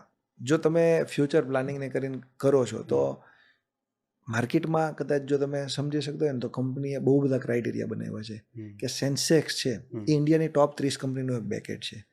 તમે એવું વિચારો છો કે મારે ઇન્ડિયાની ટોપ 30 કંપની સાથે જ મતલબ છે, હું 31ને નથી ઓળખતો, બધામાં થોડું થોડું કરજો ને સાહેબ. સેક્ટર વાઇઝ પણ થઈ ગયું. ઇન્ડિયાની ટોપ 30 કંપની છે, એમાં તો બધા સેક્ટર બધા સેક્ટરનું પર્સન્ટેજ વાઇઝ આવી ગયું છે, બધું આવી ગયું છે. એમાં કંઈ નથી કરતો, નિફ્ટી 50માં ચાલ્યા જાઓ કે ઇન્ડિયાની 50માં ચાલ્યા જાઓ. એમાં કંઈ નથી કરવું સાહેબ, તો તમે 100માં જાઓ, 500માં જાઓ, 200માં જાઓ. બધાના એક ક્રાઇટેરિયા છે. હવે તમારે કેમાં રહેવું છે એ તમે વિચારો. આજે બહુ સારું છે કે આ નિફ્ટી છે ને, આ તમે જે એમ કહો છો કે 100, 200, 500 રૂપિયાનું નાતે છે ઇન્વેસ્ટમેન્ટ છે, તો એનો પણ એક બહુ સારો રસ્તો છે. જો લોકો સમજે ને તો આજે નિફ્ટીનો એક ETF આવે છે. હા, ETF એટલે કે એક ગવર્મેન્ટ બોન્ડ છે કે એ જે નિફ્ટી 50 કંપની આજે છે ને, સેન્સેક્સ કેના ઉપર ચાલે છે તમે સમજો? નિફ્ટીની ઇન્ડિયાની ટોપ 30 કંપની છે, એ 30 કંપનીનું સમ ટોટલ છે. બધાની એમાં પર્સન્ટેજ વાઇઝ છે, એ બધાનું સમ ટોટલ કરીને એ ગ્રો કરે છે. આજે ઘણીવાર તમે એવું લોકોને સાંભળ્યું હશે કે ભાઈ માર્કેટ તો ખોટું ચાલે છે, મારા શેર તો વધતા જ નથી. સાહેબ એ ખોટું ન ચાલે. એ 30 કંપનીનું ટોટલ જ હોય, પર્સન્ટેજ વાઇઝ એનું હોલ્ડિંગ હોય કે ભાઈ એક આંકડા હોય કે આ બધી કંપનીનું ટોટલ કરતાં આજે 200 પોઈન્ટ વધે છે, સેન્સેક્સ 200 પોઈન્ટ વધે. બરાબર. તો એવી જ રીતે નિફ્ટીની સાથે ETF છે, એ 50 કંપનીનું ETF, એ 50 કંપનીનું ટોટલ ચાલે છે. 50 કંપનીમાં ભાગ રાખી લ્યો.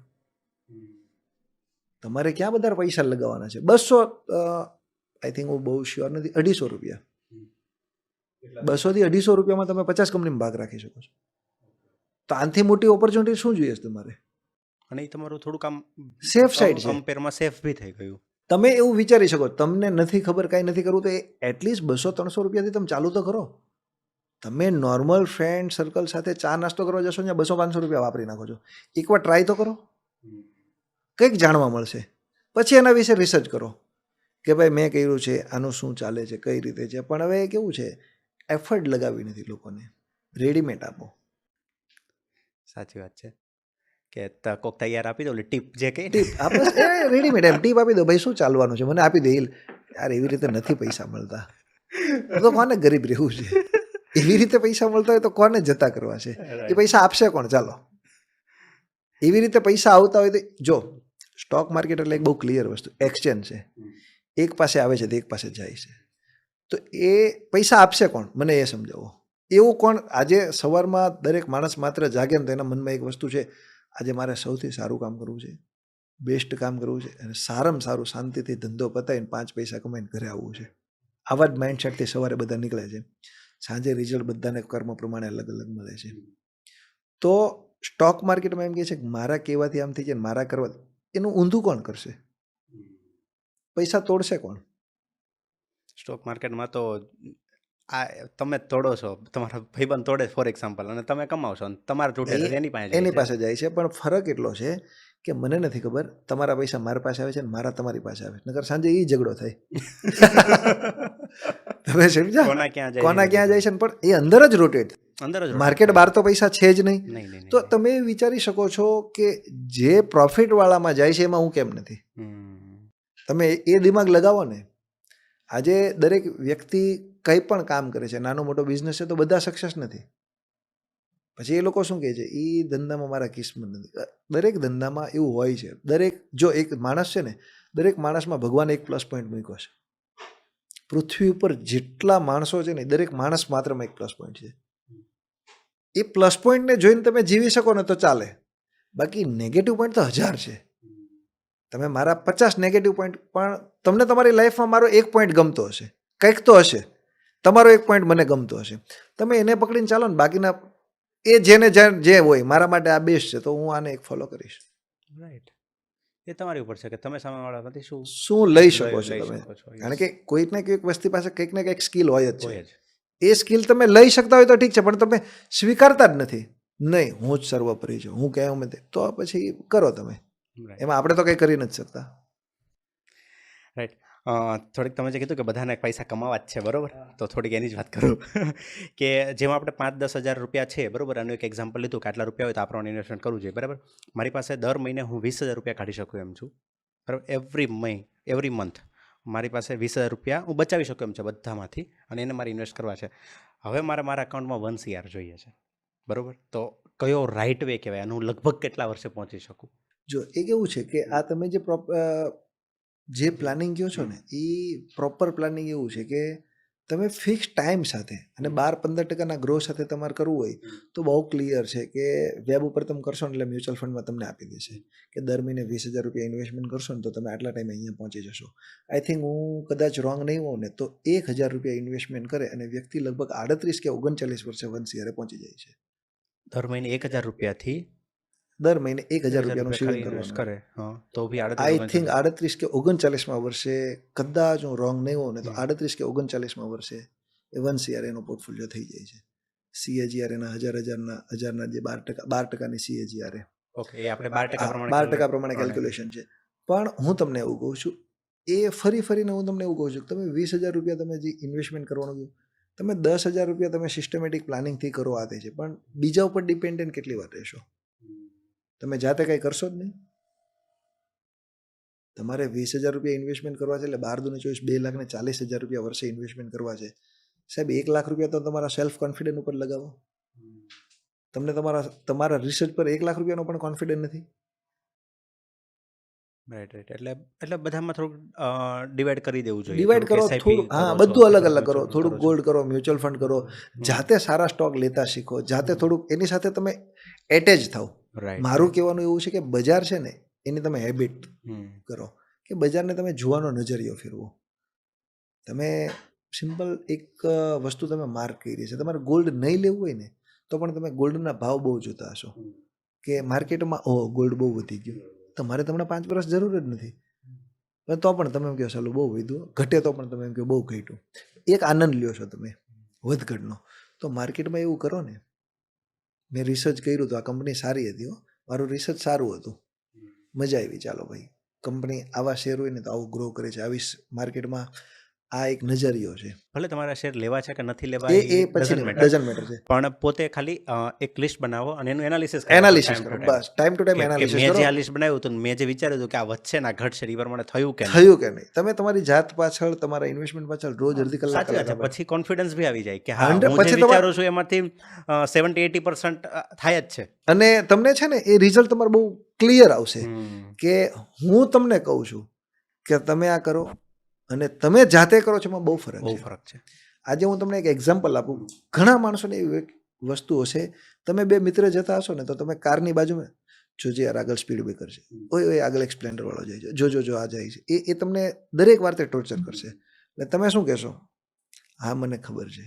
બહુ થશે ને એટલે પછી થોડીક વાર પછી લે તો તું ચલાવી લે. આજ કરશો કે બીજું કઈ?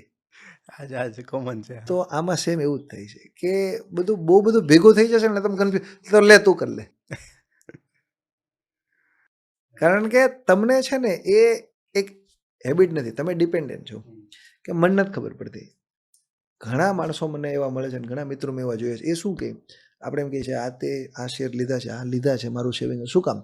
મારા એક મિત્ર હતા ને, એ બોમ્બે રહે છે અને ફલાણા મારા મિત્રના મિત્ર છે ને એ લોકોએ લીધા છે, એના ગ્રુપમાં બધા બહુ બધા શેર લીધા, તો મેં લઈ લીધા.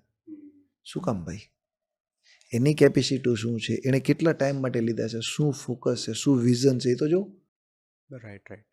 એ વિઝન લોકો એ વગર નથી જોતા. એ હા, નથી જોતા. એ નથી જોતા. આજે તમે આ ભાવે ગોલ્ડ લ્યો છો, હમ.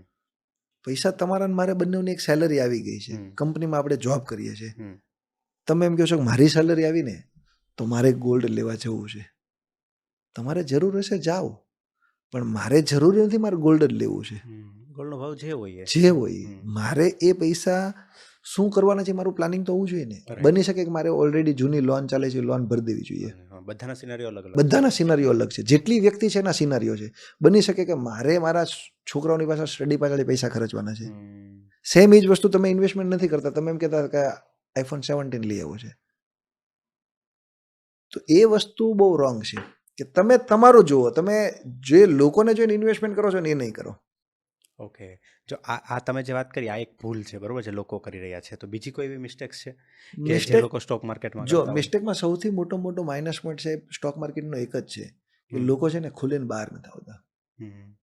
કારણ કે આ એક બિઝનેસને છે ને એક સમાજમાં એવી દ્રષ્ટિએ જોવે છે ને કે તમે સ્ટોક માર્કેટમાં એક નાનું મોટું કામ કરો છો અને ભવિષ્યમાં અટવાઓ છો ને તો પણ તમે ખુલીને કોઈ નથી કહેતા. અને તમે કદાચ કોઈકને કીધું ને તો તમને સામે જવાબ એવો જ આવશે, મેં તને કીધું જ તું ન કરાય. મારા ફાધરે આ 10 વર્ષ પહેલા કર્યું જ તું. અમને બધાને સ્ટ્રિક્ટલી વોર્નિંગ ના જ છે, નહીં જ કરતા. હમ. એટલે ત્યાં તમે છે ને આમ નર્વસ થઈ જશો કે ચાલો આ આવું જ છે. ત્યાં હાર માની લેશો, તમે ફાઇટ નહીં આપો. પણ હાર નથી માનવાની, ફાઇટ આપો. ફાઇટ જે મીન્સ હું એવું નથી કહેતો તમે પૈસા લાવીને નાખ્યા જ કરો, પણ શું ભૂલ થઈ એ તો એકવાર ગોતો. એટલે આનાથી જો આ થોડુંક નાનું ઇન્વેસ્ટમેન્ટ કરતા રહીએ તો એક ટાઈમ એવો આવી શકે કે જેમાં એક સાઈડમાં સારી એવી પેસિવ ઇન્કમ ઊભી થઈ જાય. 100%. તમે નાની 10 કંપની સારી સિલેક્ટ કરો છો તો હું તમને કહેતો 10 ગ્રોથ હશે. પણ બની શકે 2 કંપની એટલું સારું રિટર્ન આપશે કે બધાના પૈસા કવર કરી દેશે અને તમારો કોન્ફિડન્સ બિલ્ડઅપ થશે, એ અલગ છે. અને તમને ભવિષ્યમાં એ ટાઈપની કંપની ગોતી શકશો. ગોતી શકે. યસ. રાઈટ. તો જે જનરલ તમે ઘણા બધા લોકો સાથે કામ કરો છો, રાઈટ? તો મંથલી જે તમારી પાસે જે ઇન્કમ આવે છે, બરાબર, કારણ કે એમાંથી તો પછી તમારે ઘણો બધો એક્સપેન્સ કાઢવાનો છે, લોન ભરવાની છે, બરાબર, અને ઘરના ખર્ચા કાઢવાના, બીજા તમારા પ્લસ માઇનસ બધા ખર્ચા કાઢવાના હોય. તો મંથલી જે ઇન્કમ આવે છે એમાંથી કેટલા % ઇન્વેસ્ટ કરવું જોઈએ? જો હું એવું માનું છું કે ને કે પૈસા તમે કેટલા વગર કામના ખર્ચો છો ને એના ઉપર ઇન્વેસ્ટમેન્ટ હોય, ઇન્કમ પર નથી. આજે તમે કીધું કે EMI છે, છોકરાઓના જે સ્ટડીના પ્લાનિંગ છે, એ બધું નથી. તમે એવું વિચારો કે તમે મંથમાં વધારાના ખર્ચા કેટલા કરો છો. વધારાના ખર્ચા એટલે પૈસા કમાઈ શકે છે બધા જ, રાઈટ. પૈસા કમાવા મહત્વના નથી, પૈસા વાપરવા મહત્વના છે. તમે પૈસા વાપરો છો કે ઇન્વેસ્ટમેન્ટ કરો છો ને એના પર તમારી વેલ્થ બને છે. આજે તમે લાખ રૂપિયા કમાવો છો, તમને કોઈ સારા સોર્સ છે કે તમારી રેન્ડમલી દર વર્ષે તમારો ગ્રો થાય છે, એની યાર મતલબ નથી. મતલબ એ છે કે તમે લાખ રૂપિયાનો શું કરો છો. મેં હમણાં તમને રિસેન્ટલી કીધું કે તમારે ફોન લેવો છે, હવે દર સિરીઝમાં તમારે ફોન ચેન્જ કરવા છે, દર 6 મહિને તમારે બાઇક ચેન્જ કરવું છે, 2 વર્ષે ગાડી ચેન્જ કરવી છે. એ લાઈફસ્ટાઈલ તમારી છે, એ તમારી થોટ પ્રોસેસ છે, તમારા વિચાર છે. પણ એ પૈસા તમે ઇન્વેસ્ટમેન્ટ કરી શકો તો તમે એવું વિચારી શકો કે આમાંથી હું 100 રૂપિયા વધારાના વાપરું છું, 50 રૂપિયા મારે ઇન્વેસ્ટમેન્ટ કરવા જોઈએ, 20 રૂપિયા મારે વધારાના વાપરવા જોઈએ, 20 રૂપિયામાં મારું ઇનમ છે તો 80 રૂપિયા ઇન્વેસ્ટમેન્ટ કરવા જોઈએ. એટલે પગાર ઉપર નથી, જે વધારાના એક્સપેન્સ છે એના ઉપરથી ઇન્વેસ્ટમેન્ટ કરો. આપણે એક વસ્તુ જનરલી સાંભળતા હોઈએ કે પૈસો પૈસાને ખેંચે છે, રાઈટ? અને એ આપણને નજર સામે દેખાય છે. ઘણીવાર આપણે એવું લાગે કે આની પાસે તો બહુ રૂપિયા છે તો એની પાસે જ કેમ રૂપિયા આવે છે, બરાબર, કે જેની પાસે વધારે રૂપિયા એની પાસે રૂપિયા ખેંચાતા જાય. એટલે આ વસ્તુ આપણને આપણી સામે નજર સામે દેખાય છે, બરાબર. તો જે આ રીચ લોકો છે એ સ્ટોક માર્કેટનો કઈ રીતે યુઝ કરે છે કે એમાંથી વધારે ને વધારે રીચ થતા જાય છે? જો મેં તમને કીધું ને બહુ ક્લિયર વસ્તુ છે કે રીચ માણસો છે ને એ ઇન્વેસ્ટમેન્ટ કેટલું કરે છે, એની કેપેસિટી 10 રૂપિયાની છે, એ 1-2 રૂપિયા ઇન્વેસ્ટમેન્ટ કરશે. એટલે 10 રૂપિયા ઇન્વેસ્ટમેન્ટની કેપેસિટી છે, એ 1-2 રૂપિયા ઇન્વેસ્ટમેન્ટ કરશે. એ શું કામ કરશે કે એ એમ કહે છે કે મને બીજી ઓપોર્ચ્યુનિટી મળે તો બીજે કરીશ, ત્રીજી મળે ત્રીજે કરશું. આપણે શું કરીએ છીએ, 1 રૂપિયાની કેપેસિટી છે, 1 રૂપિયો ત્યાં લગાવી દઈશું. ફોર એક્ઝામ્પલ, તમે કોઈ પણને તમારા આદર્શ માનતા હોય એ વ્યક્તિ 100 રૂપિયાનું ગોલ્ડ લે છે તો તમે પણ 100 રૂપિયાનું લઈ લેશો. એણે લીધું છે એટલે સારું જ હોય, એ એમનું લે જ નહીં. સાહેબ એની 1000ની કેપેસિટી છે ત્યારે એણે 100નું લીધું છે. એ નીચે આવશે ને તો બીજું સોનું લેશે, નીચે આવશે ને તો બીજું સોનું લેશે, અને એ આવી 10 જગ્યાએ સાયકલ ફેરવશે. એનું રિઝલ્ટ એવું છે કે એને અલગ અલગ જગ્યાએથી પૈસા, એને સમ ટોટલ જ જોઈએ છે. એને કોઈ જ એવા ક્રાઇટેરિયા નથી કે મને આ જ કંપની પ્રોફિટ આપે, મારે આ જ કરવાનું છે. એ રીચ માણસો છે ને વેલ પ્લાનિંગથી કામ કરે છે. એની પાસે પ્લાન A, B ને C છે. આપણી પાસે એ પણ પૂરો નથી. A, B, C ને એ પણ પૂરો નથી. આપણે શું જે છે એ દેખા જાયગા. એ તમે જે કીધું ને કે ઓલે સોનું ગોલ્ડ લીધું તો આપણે સોનું લઈએ, આપણી જોડે 100 હોય ને સોનું લઈ લે. પણ એવું નથી, લોકો પાસે 80 છે ને સોનું લે છે. એ મેન રીચ માણસોનું એ છે. હું તમને બહુ ક્લિયર કહું, સ્ટોક માર્કેટમાં ઘણા માણસો એવા મેં જોયેલા છે કે પહેલાં બહુ સારા આમ કરવું છે ને આટલા ટાઈમ માટે કરવું છે ને મારે કંઈ જ નથી વિચારવાનું, 10 વર્ષ માટે સ્ટોક મૂકી દો ને, થોડોક નીચે આવે ને હવે આને નથી કરવું યાર, કે આ સ્ક્રિપ્ટમાંથી નીકળી જાય ને બીજી લઈ લે, એ સારી લાગે છે. ભાઈ આ સારી જ છે, એક શોર્ટ ટાઈમ માટે ખરાબ થઈ છે. તમે આમાંથી નીકળો નહીં, એ સારી લાગે છે ને એના પૈસા અલગ રાખો. તમે અહીંયાથી અહીંયા પૈસા કરશો ને પૈસા ઘસાઈ જશે. અત્યારે જે પ્રમાણે માર્કેટ ગ્રો કરી રહ્યું છે, બરાબર, આપણે જોઈએ છીએ કે ડે બાય ડે વધી રહ્યું છે. તો ઘણીવાર એવું માર્કેટમાં સાંભળવા મળે છે કે આ એક બબલ બની રહ્યો છે, એક ટાઈમ આવશે એટલે આ બબલ ફૂટશે એટલે બધા ધોવાઈ જશે, બરાબર. વોટ ડુ યુ થિંક, તમે શું વિચારો છો? એ લોકોને વાતો કરવી જ જોઈએ. જે ઇન્વેસ્ટર છે ને ઇન્વેસ્ટ જ કરે છે. મેં તમને રિસન્ટલી થોડીક વાર પહેલાં કદાચ આપણે કેમેરા સામે નહોતા ત્યારે વાત કરી કે ઘણા માણસોનું કામ છે સમાજમાં વાત જ કરવાની. અમે સાથે હતા યાર, એ ગ્રો કરી ગયો, બહુ ફાસ્ટ ગ્રો કર્યો એણે. એ વાત જ કરવાની, જે લોકોને કરવા દો. માર્કેટમાં રિસન્ટલી થોડાક ટાઈમ પહેલાં મારી પાસે 4-5 ડિફરન્ટ લોકેશનથી એક ફોન આવ્યા કે સોનાનો બહુ મોટો બબલ છે, લાખ રૂપિયા થઈ ગયા છે, હવે કે 70-80 હજાર રૂપિયા આવી જશે, તો અમારે શું કરવું જોઈએ? કીધું તમારા પૈસા છે, તમારી મિલકત છે, તમારે વિચારવાનું છે. પણ એવું શું તમે વિચારો છો શું છે મને નથી ખબર પડતી. કે વાંધો નથી. આજે 1.25 લાખ થયું તો પણ એ લોકો એમ જ કહે છે કે હવે કે તો 60,000 વધારે મોટો બબલ થઈ ગયો. હવે એ બબલ કોને કહે છે મને નથી ખબર, કારણ કે એ લોકોએ 100 ગ્રામ નથી લીધું, એ લોકોએ વાત કરવા સિવાય કંઈ નથી કર્યું.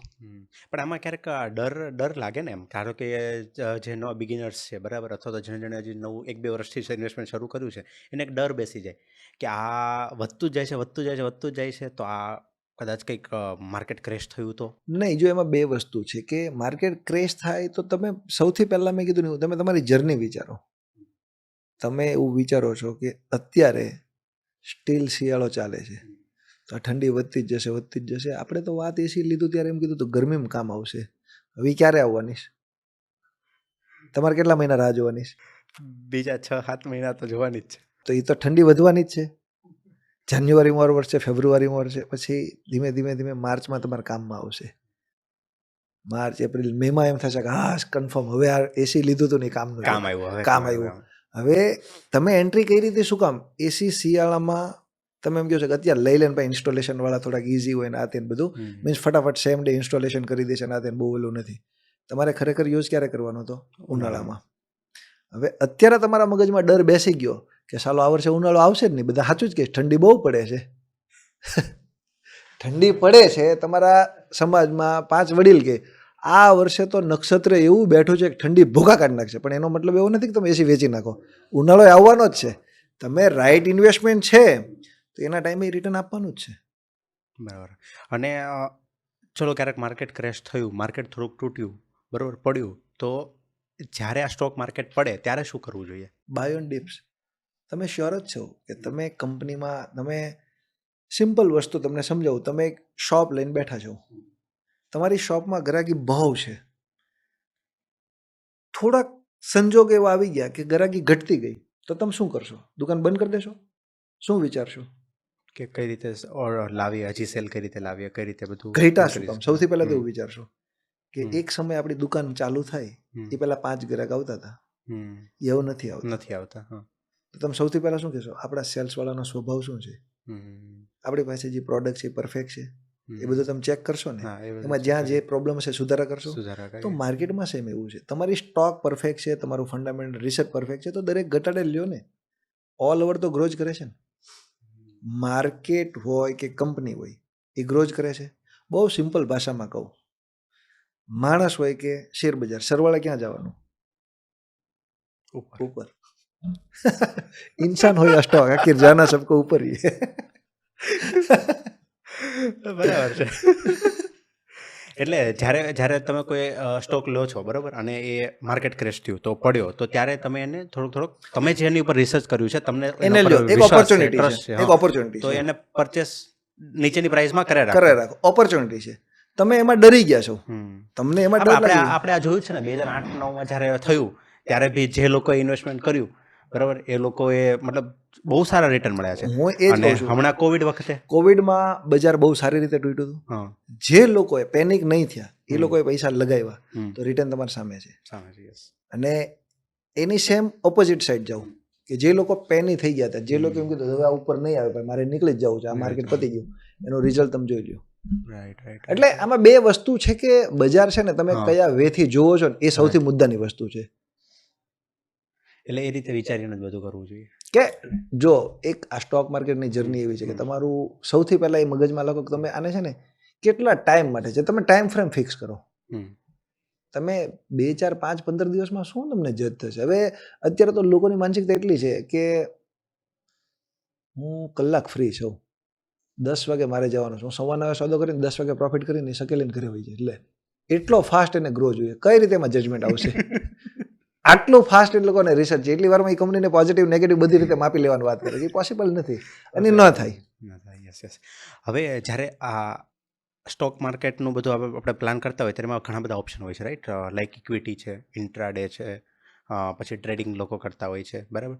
તો જે બિગિનર્સ લેવલમાં જે યુથ છે, જે યંગસ્ટર છે જેને શરૂ કર્યું એમાં શરૂઆતમાં એમણે કઈ વસ્તુ અવોઇડ કરવી જોઈએ? ઇન્ટ્રાડે ઇન્ટ્રાડેને સૌથી પહેલાં તો ઇન્ટ્રાડેને તમે અવોઇડ કરો. એનું કારણ છે, હું એટલે અવોઇડ કરવાનું કહું છું, એ બહુ શોર્ટ ટાઈમમાં તમારું મગજને બહુ ફાસ્ટ ડિસિઝન લેવડાવે છે. તમે એક જ દિવસમાં કંપનીના જજમેન્ટ વિશે આપી દો છો, અને એમાં તમારે ડિસિઝન લેવું જ પડે. મજબૂર છો તમે. મજબૂર છો. તમારા ક્રાઇટેરિયા એવા છે કે સાંજે મારે ઝીરો જ કરવાનું છે. હા. પછી કેપિટલ કરો છો કે શેર્સ કરો છો મને નથી ખબર, રિઝલ્ટ સામે હશે ને પછી પેપરમાં આવે 100 માંથી 90 લોકો પૈસા ગુમાવે છે. પણ એક એટલું ફાસ્ટ તો કઈ રીતે ડિસિઝન આવવાનું છે? કોઈ પણ વ્યક્તિ હોય નહીં આવે. હું તમને એમ કહું કે તમે કોઈ વ્યક્તિને 10 મિનિટ મળો છો ને મને એના જીવન વિશે પરિચય આપી દો 10 મિનિટમાં, પોસિબલ જ નથી. તો શેર બજારમાં કઈ રીતે પોસિબલ છે? જે કંપની 5, 10, 25, 50 વર્ષ 100 વર્ષ જૂની કંપની છે, દેશ આઝાદ થયો એની પહેલાની કંપની છે, એ કંપનીનું તમારે 10 મિનિટમાં ડિસિઝન લેવું છે કે નીચે જ આવશે કે ઉપર જ જશે. કઈ રીતે લ્યો તમે? દેશ આઝાદ થયો એની પહેલાની કંપનીની સ્થાપના થઈ છે, આવી ઘણી કંપની છે. એ કંપનીનું તમારે 5 કલાકમાં ડિસિઝન જોઈએ છે, એને જજ કરવી છે કે હું કહું એમ જ કરવી જોઈએ કંપની, એ પોસિબલ નથી. Right right right. આપણે આજે બધું ડિસ્કશન કર્યું બરાબર, ઘણું બધું ડિસ્કશન કર્યું, પણ આ બધા ડિસ્કશન પછી મને એક વસ્તુ જણાવો કે ઇન્વેસ્ટમેન્ટ માટેનો સેફેસ્ટ ઓપ્શન કયો છે? કારણ કે મેં અત્યારે તમને પૂછ્યું સૌથી વધારે રિસ્કી, તો તમે એમાં કીધું ઇન્ટ્રાડે રાઈટ, પણ ઇન્વેસ્ટમેન્ટ માટેનો સેફેસ્ટ ઓપ્શન કયો છે? ભલે મને રિટર્ન ઓછું મળશે ને ચાલશે બરાબર, પણ મારા પૈસા ખોવાવા ના જોઈએ. સૌથી સેફ હોય ને તો રિસર્ચને છોડી દો, તમારી ટાઈમ ફ્રેમ, તમે જે ઇન્વેસ્ટમેન્ટ કરો છો ને એને પૂરો ટાઈમ આપો, સૌથી સેફ એ છે.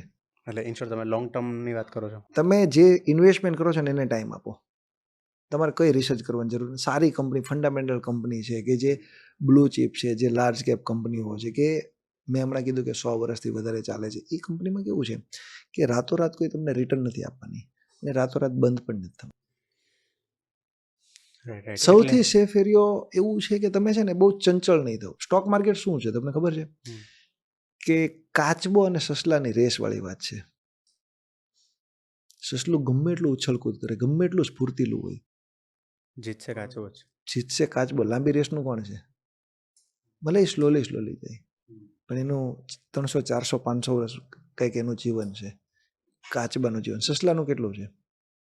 તમે થોડીક વાર આ સ્ટોક લેશો, આ લેશો, આ કરી દેશો, આ એ શું તમારું future? Moral of the story, તમે માર્કેટને જ બદનામ કરશો. માર્કેટને શું કહેશો? અરે યાર મેં બધું કરી લીધું, શેર બજાર ખરાબ છે, કાંઈ થાય નહીં, મેં અરે ટ્રાય કરી લીધું, મારા દોસ્તારે વેચી દીધું, આ એવું બધું. એટલે તમે એવું કહેશો, એ બ્લેમ શું કામ કરો છો તમે?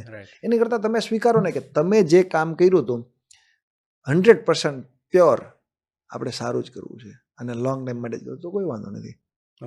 તો આપણે એવી રીતનું ઇન શોર્ટ તમે જેમ કીધું એવી રીતનું કરી શકીએ કે જે ટ્રસ્ટેડ કંપનીઓ છે કે જે કંપની 50 60 70 80 વર્ષથી ઊભી છે જૂની કરતાં પણ હું ફરી એકવાર કહું છું કે જે રિયલમાં જેની પ્રોડક્ટ યુઝ થાય અથવા છે, તો જે કંપની આપણી નજર સામે નજર ગ્રો કરી રહી છે, કે તમને બરાબર. દેખાય છે કે આ વસ્તુ હા, કે- ચાલે છે. હા ઘણી કંપની જે છેલ્લા 10-15 વર્ષમાં ઊભી થઈ હશે પણ આપણને દેખાય છે કે એ એ year on year હા, કેવો ગ્રો હું કરી એવું રહી નથી છે. કહેતો કે તમે 100 વર્ષ જૂની કંપની પકડો, હા, 50 વર્ષ જૂની, પણ 10 વર્ષમાં પણ ઘણી કંપની એવી સારી આવી છે કે જે માર્કેટમાં ડિમાન્ડેબલ છે અને આવનાર સમયમાં એના વગર તમે નહીં ચાલી શકો. હું Right. તમને એવી વસ્તુ કહી દઉં કે તમે આજથી 10 વર્ષ પહેલા ઇન્ટરનેટનો યુઝ કેટલો કરતા હતા, આજે કેટલો કરો છો? આજે હું તમને કહી દઉં, તમારા ખીચામાં 5 રૂપિયા નહીં હોય ને તો ચાલશે, મોબાઈલ વગર મને બતાવી દો. એક દિવસ તમે મોબાઈલ વગર નહીં બતાવો તો તમે એના ગુલામ થઈ ગયા. તો આવી કેટલી બધી કંપની છે જેના તમે ગુલામ છો. કે જે Direct ઈ કંપની ની તમારી product વાપરો ડાયરેક્ટ છો. અથવા ઇનડાયરેક્ટ રીતે તમારી day to day routine Routine સાથે તમારી સાથે કનેક્ટેડ છે. કનેક્ટેડ તો એ કઈ રીતે નુકસાન કરશે? તો તમે એ કંપનીમાં કામ કરો ને. રાઈટ એટલે તમે તમે direct ડાયરેક્ટ indirect- લઈને અને હા. એક લોંગ ટાઈમ સુધી તમે એમાં ઇન્વેસ્ટ કરીને રાખો એ સૌથી સેફેસ્ટ ઝોન છે, સૌથી સેફેસ્ટ. ઓકે રાઈટ હવે નથી ખ્યાલ આવતો ઘણીવાર બરાબર ધારો કે આપણે જે વાત કરી કે બેઝિક રિસર્ચ કરવાનું છે બેઝિક પણ એ બી નથી કરવું કારણ કે મારી પાસે ટાઈમ જ નથી. ઘણા એવા લોકો હશે કે જેની પાસે સમય જ નહીં હોય પોતે ભલે જોબ કરતા બિઝનેસ કરતા પણ એમાંથી સમય જ નથી કાઢી શકે એમ તો એમને મ્યુચ્યુઅલ ફંડમાં ને એમાં જવું જોઈએ. 100% એને જવું જ જોઈએ. હમ, એને જવું જ જોઈએ કારણ કે એ એક પહેલું પગથિયું છે. રાઈટ ઇન્વેસ્ટમેન્ટનું પહેલું પગથિયું છે મ્યુચ્યુઅલ ફંડ. ત્યાંથી શરૂઆત ત્યાંથી કરવું જોઈએ. હું દરેક માણસને કહું છું કે તમારું બેબી બંધ થાય ને તો એના નામની 100 રૂપિયાની એસઆઈપી ચાલુ કરો. બરાબર કંઈ જ નથી વિચારવાનું. પણ સાહેબ સૌથી મોટો પ્રોબ્લેમ એ છે કે તમારે એની બર્થડે પાર્ટી કે તમારે અઠવાડિયે કંઈ બી સેલિબ્રેશન કરવાના 500-1000 રૂપિયા તમે બગાડી નાખશો. મહિને 5000 રૂપિયાના એની પાછળ બગાડશો પણ એની પાછળ 100 રૂપિયાનું ઇન્વેસ્ટમેન્ટ નહીં કરો. અને ઇન્વેસ્ટમેન્ટ છે એ તમારા માટે જ છે. તમારા માટે છે તો એ નહીં કરે પણ કરવું જોઈએ. હું ફરીને બધાને કહું છું કે તમારી કેપેસિટી, હું એવું નથી કહેતો 100 500 1000 5 લાખ કરો. 100 રૂપિયા તો તમે કરી શકો ને 500 રૂપિયા તમારા બેંકમાંથી ઈસીએસ જાય, ક્યાં તમારે લાઈનમાં ઊભું રહેવાનું છે?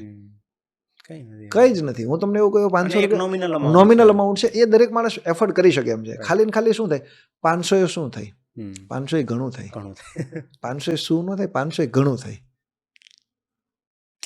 રાઈટ એટલે જ્યાં સુધી હું સમજુ છું ત્યાં સુધી શરૂઆત કરવી હોય તો મ્યુચ્યુઅલ ફંડ કે એસઆઈપીથી કરીએ બરોબર. એટલે ઇન શોર્ટ એ એવું જ છે કે આપણે જાતે રિસર્ચ નથી કરી શકતા, જાતે ટાઈમ નથી આપી શકતા તો આપણે એક ફંડ આપી દઈએ. એ ફંડ કોઈક કંપની યોગ્ય જગ્યાએ પોતે લગાવશે. રિસર્ચ કરીને અને યોગ્ય જગ્યાએ એને જો લગાવશે. મ્યુચ્યુઅલ ફંડ હું એટલા માટે પ્રમોટ કરું છું કે ઘણા માણસોને એવું હોય છે કે એ તમે કીધું એ સાચી વાત છે કે ટાઈમ નથી આપી દેતા. મ્યુચ્યુઅલ ફંડ શું છે કે તમારા અગેન્સ્ટમાં મ્યુચ્યુઅલ ફંડના મેનેજરો એણે સારા એનાલિસિસો રાખેલા છે. એ જે ફંડ મેનેજરો છે એ તમારા પૈસાને મેનેજ કરે છે. એ એમાંથી એના જે કોસ્ટ કાઢે, એનો ખર્ચો એની બાદ કરે ને તમને લોકોને એના શેર પાછા આપે છે કે ભાઈ તમારો જે પ્રોફિટ હતો એ આ પ્રમાણે થાય છે. તો એનાથી તમારી એક અવેરનેસ વધશે કે તમે જે મ્યુચ્યુઅલ ફંડ કર્યું છે એ મ્યુચ્યુઅલ ફંડે ક્યાં ક્યાં પૈસા લગાવ્યા. જો તમારે થોડોક ટાઈમ મળે તો પછી મ્યુચ્યુઅલ ફંડમાં પણ બહુ બધી કન્ડિશન છે, અને એ આપણને ક્લિયરલી આપણને દેખાય. ક્લિયરલી દેખાય છે. તો તમારે Okay, એનાથી તમારી અવેરનેસ વધશે. તો તમે પછી બીજી વાર એક સમય પછી એવું પણ વિચારશો કે આ લોકો ઇક્વિટીમાં આટલા ફંડ લગાવે છે, લિક્વિડમાં આટલા લગાવે છે, બોન્ડમાં આટલા, તો શું હું ડાયરેક્ટ પણ થોડુંક ઇક્વિટી ન લઈ શકું? તો તમારું next step by default automatic ખુલી જશે. આ માર્કેટમાં આવવાનો એક એન્ટ્રન્સ ગેટ છે, રાઈટ ગ્રીન સિગ્નલ છે કે તમે માર્કેટમાં ધીમે ધીમે આવી રહ્યા છો અને રાઈટ વે એ જ છે. ઓકે મેં એક ટોપિક હતો મેં વિચાર નથી પણ તમને વાતમાં યાદ આવ્યો એટલે હું કહું છું કે આ મેં એક છે ને એક ઘણી જગ્યાએ અનલિસ્ટેડ શેર વિશે બહુ સાંભળ્યું છે. તો મારે આ સમજવું છે, આ રિયલી આ મારે જ સમજવું છે કે અનલિસ્ટેડ શેર શું હોય. જો અનલિસ્ટેડ શેર્સ એક એવી વસ્તુ છે કે આજે તમારી કંપની ચાલે છે, તમારી પોતાની કંપની છે, હવે તમારી કંપની તમારે માર્કેટમાં લાવવી છે, એટલે સૌથી પહેલાં તમે શું કરશો, ફેમિલી હિસ્સો આપશો. ફેમિલી હિસ્સો આપશો એટલે તમારે ફેમિલીમાં કેવું કરશો કે ભાઈ થોડા થોડા શેર્સ આપશો. બધાને તમને distribute શેર્સ કરવી. માર્કેટની ભાષામાં નહીં સમજાય તો હું તમને રિયલ એસ્ટેટની ભાષામાં સમજાવું. રિયલ એસ્ટેટમાં કેવું હોય કે ફોર એક્ઝામ્પલ તમે એક જમીનનો ટુકડો લીધો છે, એ જમીનના ટુકડામાં 10 પ્લોટનું તમે બંગલાનું આયોજન કર્યું છે. હવે એ કાલે તમે એનો XYZ ભાવથી તમે એનું ઓપનિંગ કરવાના છો. તો આગલા દિવસે તમે એના સગા સંબંધી રિલેટિવ્સને બોલાવીને ફ્રેન્ડ સર્કલને એવું કહેશો કે ભાઈ આનું કાલે મારે 10 રૂપિયા આપવાના છે તો હું આજે તમને 9 9.5 રૂપિયે ₹8 ડિસ્કાઉન્ટ, થોડુંક ડિસ્કાઉન્ટમાં તમે price માં. ફેમિલીના હિસાબે ડિસ્કાઉન્ટ પ્રાઇસમાં આપીશ. રાઈટ. અને ઇન ફ્યુચર જ્યારે આનો ગ્રો થાય ત્યારે તમે સાથે સાથે ગ્રો કરશો, જેથી કરીને મારે પૈસા પણ કવર થઈ જાય, મને લોડ પણ નહીં પડે અને કંપનીના ગ્રોની સાથે તમે જોડાઈ જાઓ. આ અનલિસ્ટેડની વ્યાખ્યા આવી છે.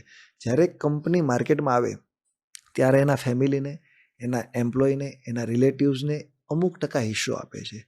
જ્યારે એ હિસ્સો તો એના રિલેટિવ ફેમિલી ફ્રેન્ડ્સને જ આપી શકે કે કોઈ પણ વ્યક્તિ બી લઈ શકે?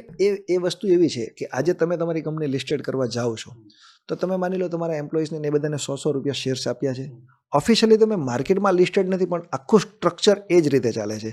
તમે end of the year any valuation કાઢો, તમારા ₹100 ભાવ થઈ ગયો ₹125, કારણ કે કંપનીએ ગ્રો કર્યો એટલે શેરનો ભાવ 125 થઈ ગયો. હવે હું એક એમ્પ્લોય છું, મેં ₹100 લીધું હતું, મને 125 થઈ ગયા છે. હવે તમે મારા શેર્સ પાછા તો લેવાના નથી, કારણ કે તમારે ઓલરેડી કંપની એક્સપાન્ડ કરો છો, મોટું કરો છો બિઝનેસ. Right. એટલે company પાછું નથી એટલે લેવાની. કંપની કોઈક વાર લે પણ છે, પણ હું શું કરીશ કે જો મારા ફ્રેન્ડની આ કંપની છે, આ કંપનીનો ₹125 અત્યારે માર્કેટમાં ભાવ ચાલે છે, મને 100માં આપી હતી, મારે પૈસાની જરૂર છે, તું આ 125માં લઈ લે.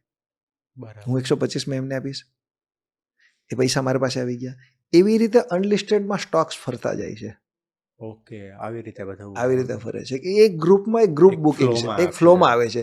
અને એ ફ્લોમાં ક્યાંક ને ક્યાંક એવું થાય છે કે જ્યારે કંપની એક લેવલે પહોંચે પછી એનું એકદમ લિસ્ટિંગ થાય છે અને એનો સારો એવો બેનિફિટ તમને મળે છે. ઓકે. કારણ કે કંપની એ ફેસમાં જ્યારે હોય છે ને ત્યારે એને રિયલ ઇન્વેસ્ટરની જરૂર હોય છે કે તમે જે લોકો એને પૈસા આપો છો એમાંથી કંપની એક્સપાન્ડ થાય છે અને એનો જે પ્રોફિટ થાય છે એ પ્રોફિટ બધા સાથે શેર કરે છે અને એનો ભાવ વધે છે. જે રીતે ઓન બોર્ડ કંપનીના ભાવ વધે છે એ જ રીતે અનલિસ્ટેડના વધે છે, પણ કન્ડિશન એ હોય છે કે એ બોર્ડ પર નથી દેખાતા. એ બોર્ડ પર નથી દેખાતા. એ જે એના ફિગર્સો, જે કન્ડિશનો, જે બધું હોય છે ને એ ઓફિશિયલી આની જેમ જ લિસ્ટ થાય છે, પણ એ કેવું છે કે મેન્યુઅલ ચાલે છે. તમે ડે ટુ ડે એમ ચેક નહીં કરી શકો, એમ તમને એપ્લિકેશનમાં નહીં દેખાય. આજે હું તમને એમ કહું મારી કંપનીનો ભાવ ₹100 ચાલે છે, તમારે માનવાનું એ 100 છે. 100 છે. તો ઘણી વાર એવું થતું હશે ને કે જ્યારે પછી અનલિસ્ટેડ શેર હોય, બરોબર, કોઈકે લઈ લીધા છે અને પછી IPO આવે છે, તો એ Discount ટાઈમે એમાંય ડિસ્કાઉન્ટ થઈ જાય. ઓવર વેલ્યુએશન જેને કહેવાય. હા, ઓવર વેલ્યુએશન. ઓવર વેલ્યુએશનમાં બે વસ્તુ થાય છે. તમે ₹100ની કંપની છે, હવે મારા ₹100 તમારા રેડી છે, હું આગળ એટલું બધું સ્ટ્રોંગ માર્કેટિંગ કરું છું કે 1000 લિસ્ટિંગ થવાનું છે, આ ભાઈનો આટલો મોટો પ્લાન છે, હું એને 200-300માં આપી દઉં છું. એ લોકો બ્લાઇન્ક ટ્રસ્ટ કરીને લે છે અને તમે 110માં જ લિસ્ટિંગ કરો છો. એનું 50% ડિસ્કાઉન્ટ થઈ ગયું સીધું. એ ઓવર એટલે આ સેફ નથી. આમ સેફ છે. સેમ પાછો ત્યાં જ આવશે હા. રિસર્ચ. રિસર્ચ, હા, કે કઈ કંપનીનું કરો છો ને પાછો ઘણી વાર એવું બી થઈ શકે ને. આ તો અચાનક વિચાર આવ્યો કે અનલિસ્ટેડ શેર લઈ લીધા છે પણ IPO જ નથી આવી રહ્યો. બની શકે. 5 વર્ષ જતા રહે. અરે 10 વર્ષની હાવ ન આવે. હા, હાવ નો આવે ઘણી વાર. નો બની શકે, કઈ જ ખોટું નથી. ઘણી કંપની એવી છે કે નેક્સ્ટ 1-2 યરમાં આવી જવાનો છે અને 10 વર્ષથી નથી હા, આવતો. ઘણી વાર આપણને એવું સંભળાય છે કે આ કંપનીનો IPO બસ આવે જ છે, આ વર્ષે તો આવી જ જવાનો છે. એમાં એ સેમ વસ્તુ મેં કીધું એ છે કે એને એક લેવલથી તમારે ₹100ની જરૂર છે, તમને ₹100 મળી ગયા છે, તમારાથી બેલેન્સ જ નથી થયા, તમે ₹80 કરી નાખ્યા, એને કવર કરવામાં ઘસવામાં 75 કરી નાખ્યા. હવે તમે એને માર્કેટમાં કેમ લાવશો? એ પોસિબલ જ નથી. તમારે 25 પૈસા તો ઘટે છે, એ ₹25 તમે કવર કઈ રીતે કરશો? એ પોસિબલ નથી.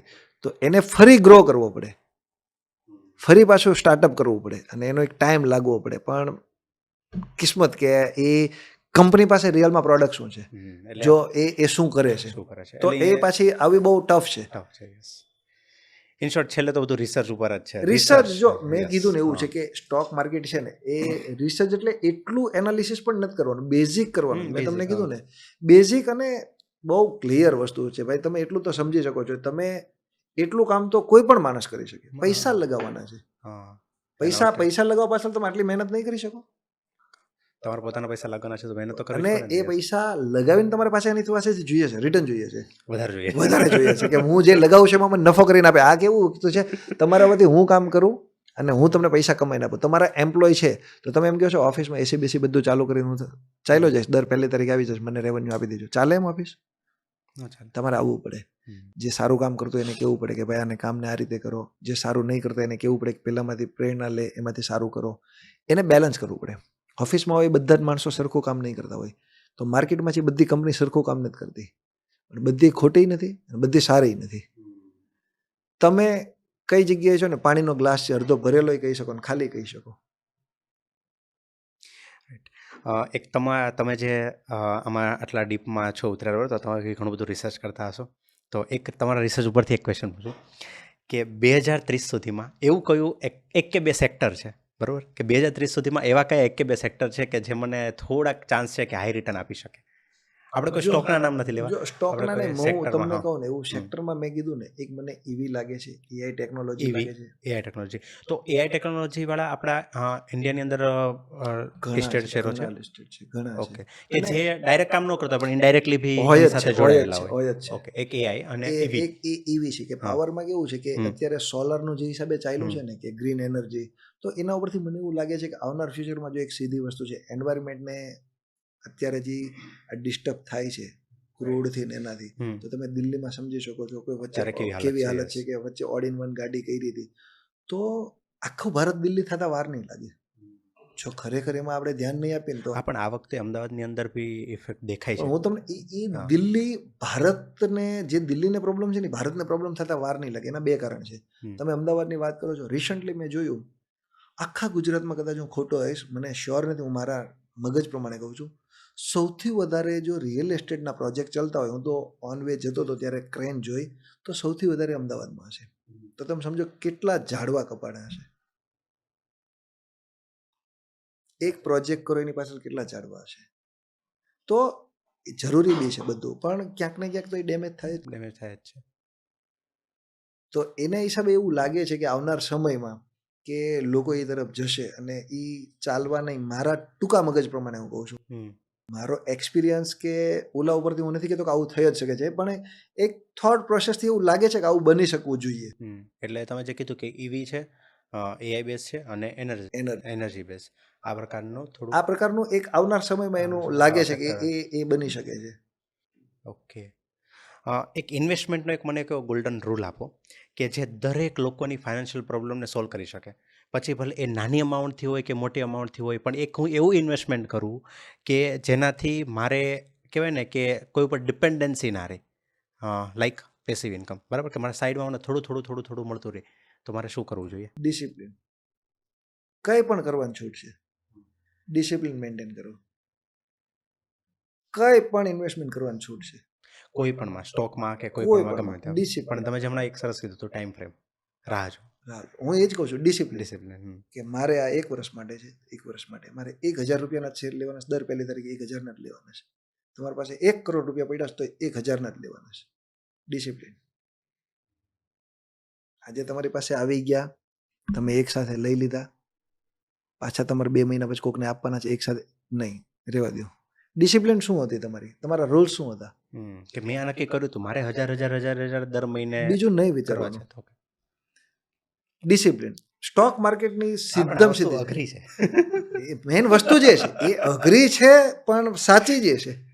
તમને લાગે છે અઘરી, પણ એ જો આ કેવું છે ખબર, તમને અઘરી એટલે લાગે છે કે એમ થાય ડિસિપ્લિનમાં શું હવે યાર એટલામાં, પણ એ નાની ઘણી વાર નાની કેવું વધારે આવી જાય ને તો કે આ વખતે 5000 લઈ લે, 5000 લઈ પછી 5-6 મહિના સ્કીપ થઈ જાય. પછી એવું થાય, ઘણી વાર એવું થાય કે આ યાર આટલાના જ લીધા તો 1000 ઉપર 100 મળ્યા, એની કરતા લાખ રૂપિયા બેંકમાં પડ્યા લઈ લીધો તો 10,000 મળે, પોકેટ મની નીકળી જાય. એ બધું લોજિક નહીં લગાવે. તો તમે પહેલેથી એટલી બચત કરો કે દર મહિને લાખના લાખ. પણ જે કરો એ નક્કી જે નક્કી કરેલું કરો છે એ જ કરો. તમે, હું તમને એક બહુ ક્લિયર વસ્તુ કહું, હમ. તમે 2 વ્હીલરનું EMI પર લ્યો છો, મકાન લ્યો છો, જે કાંઈ બી વસ્તુ લ્યો છો, ઘણી વાર તમારી સાથે એવું થયું હશે કે તમારા કોઈ મિત્ર સર્કલમાં ક્યાંક તમે પૂછજો કે એને 5000નો EMI આવે છે એક XYZ તારીખે, એની પાસે નહીં હોય ને તો તમને રાત્રે ફોન કરીને કહેશે કે તું અર્જન્ટ મારામાં પૈસા નાખું તો પરમ દિવસે આપી દેશ, નકર મારો EMI બાઉન્સ થશે. કરે છે એ એક EMI મેન્ટેન કરે છે ને, એ જ જગ્યાએ એ માણસને કહેજો તું ખાલી 1000 રૂપિયાનો દર મહિને તું FD કર, નહીં કરી શકે. નહીં કરી શકે, મેન્ટેન જ નહીં થાય. મેન્ટેન નહીં થાય, કારણ કે પેલામાં એને એગ્રીમેન્ટ થઈ ગયા ને કે હું 5000 લેવા દર મહિને આવે છે, એટલે 4 તારીખે જાગતો રહેશે કે 5 પેલો ECS વાળો આવશે, રવિવાર હશે તોય આવશે. અને આમાં તમને આઝાદી મળી, કરવું હોય તો કરો, ફરજિયાત જ્યાં તમે નથી. બંધાયેલા નથી ને એટલે એનો તમે ગેરલાભ લ્યો છો, હા એનો ફાયદો એનો તમે ઉઠાવો છો. ફાયદો ઉઠાવો છો. ખરેખર ત્યાં બંધાવાનું છે. બંધાવાનું ક્યાં છે તમારે? હમ. ઇન્વેસ્ટમેન્ટમાં. Investment. ઉપર આઝાદી રાખવાની. આપણે ક્યાં બંધાઈ છે? ખર્ચામાં. હમ. કરી નાખો, હપ્તા ભર્યા કરશો. હપ્તા ભર્યા. હપ્તા જ મળે છે ને, કરી નાખો ને તમ તારે. 12 હપ્તા કરી નાખો, 24 હપ્તા કરી નાખો. પણ હું એમ કહું છું, એ 12 હપ્તા 24 હપ્તાને તમે ઇન્વેસ્ટમેન્ટમાં ફેરવી નાખો, એક સાથે લેજો. પણ અત્યારે સાહેબ એક વસ્તુ બહુ ક્લિયર છે, દેખાદેખીનો ટ્રેન્ડ છે. હમ. તમે 17 લાવ્યા, મારે લાવવાનું જ છે, તમે જે કરો એ વાત તો છે. એ પ્રોબ્લેમ ત્યાં છે. પ્રોબ્લેમ છે. પ્રોબ્લેમ એ છે કે માર્કેટમાં ઘણું તમે સાંભળ્યું છે, માર્કેટમાં શું કે શેરબજારના પૈસા, હમ.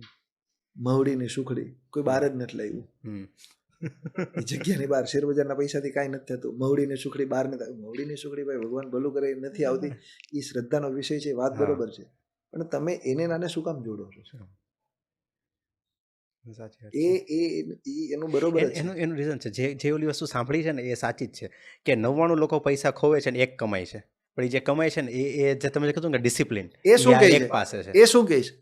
તમારે જે કરવું એ કરો. હમ. માર્કેટે કોઈ દિવસ એવું કીધું કે આજે હું કોઈને વેચવા નહીં દઉં, આજે હું લેવા નહીં દઉં, બાઇંગ નહીં મળે, બધાને સેલિંગ. તમને સવારમાં 9:15 કહી દે આ ઓપન, આવો પણ જે કરવું એ કરવું એ કરો. કરો. જે તમે કરવું શું એ કરો છો કરો. તમારી તમે શું કરો છો તમે જો. હમ.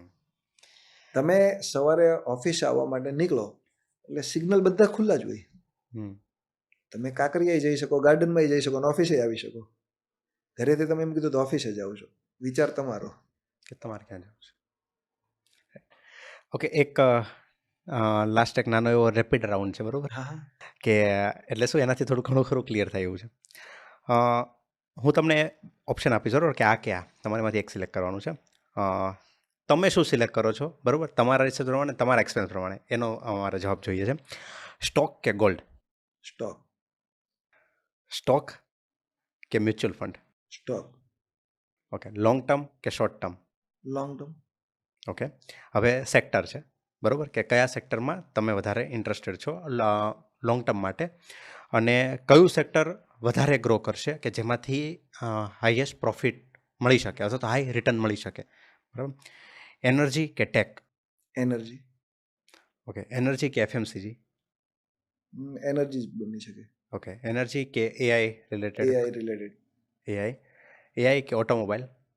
એઆઈ. ઓટોમોબાઈલમાં ઓકે. એઆઈ કે ઈવી? ઈવી. ઈવી કે રિયલ એસ્ટેટ? ઈવી. ઈવી કે ટેલિકોમ? ઈવી. ઈવી. ઓકે. તો આ મતલબ એક આ એવું સેક્ટર છે ઈવી કે જે નજીકમાં આપણને એવું દેખાય છે કે એમાં એ સેક્ટર હું એટલા માટે એટલું બધું કોન્ફિડન્ટથી કહી શકું છું કે અત્યારે છે ને, તમે જોઈ લેજો કે બધાના મગજમાં કંઈક છે ને નવું લાવવાની ઈચ્છા છે. તો થાકી ગયા છે લોકો જૂના થી. ઓટોમોબાઈલ કંપની બી પોતે પણ ટ્રાય કરે છે. ટ્રાય હા, કરે પોતે છે પણ ટ્રાય કરે છે. હું અમારે તમને કસ્ટમરને કંઈક નવું આપું છું. હું તમને એક એનું રિસન્ટલી એક્ઝામ્પલ આપું.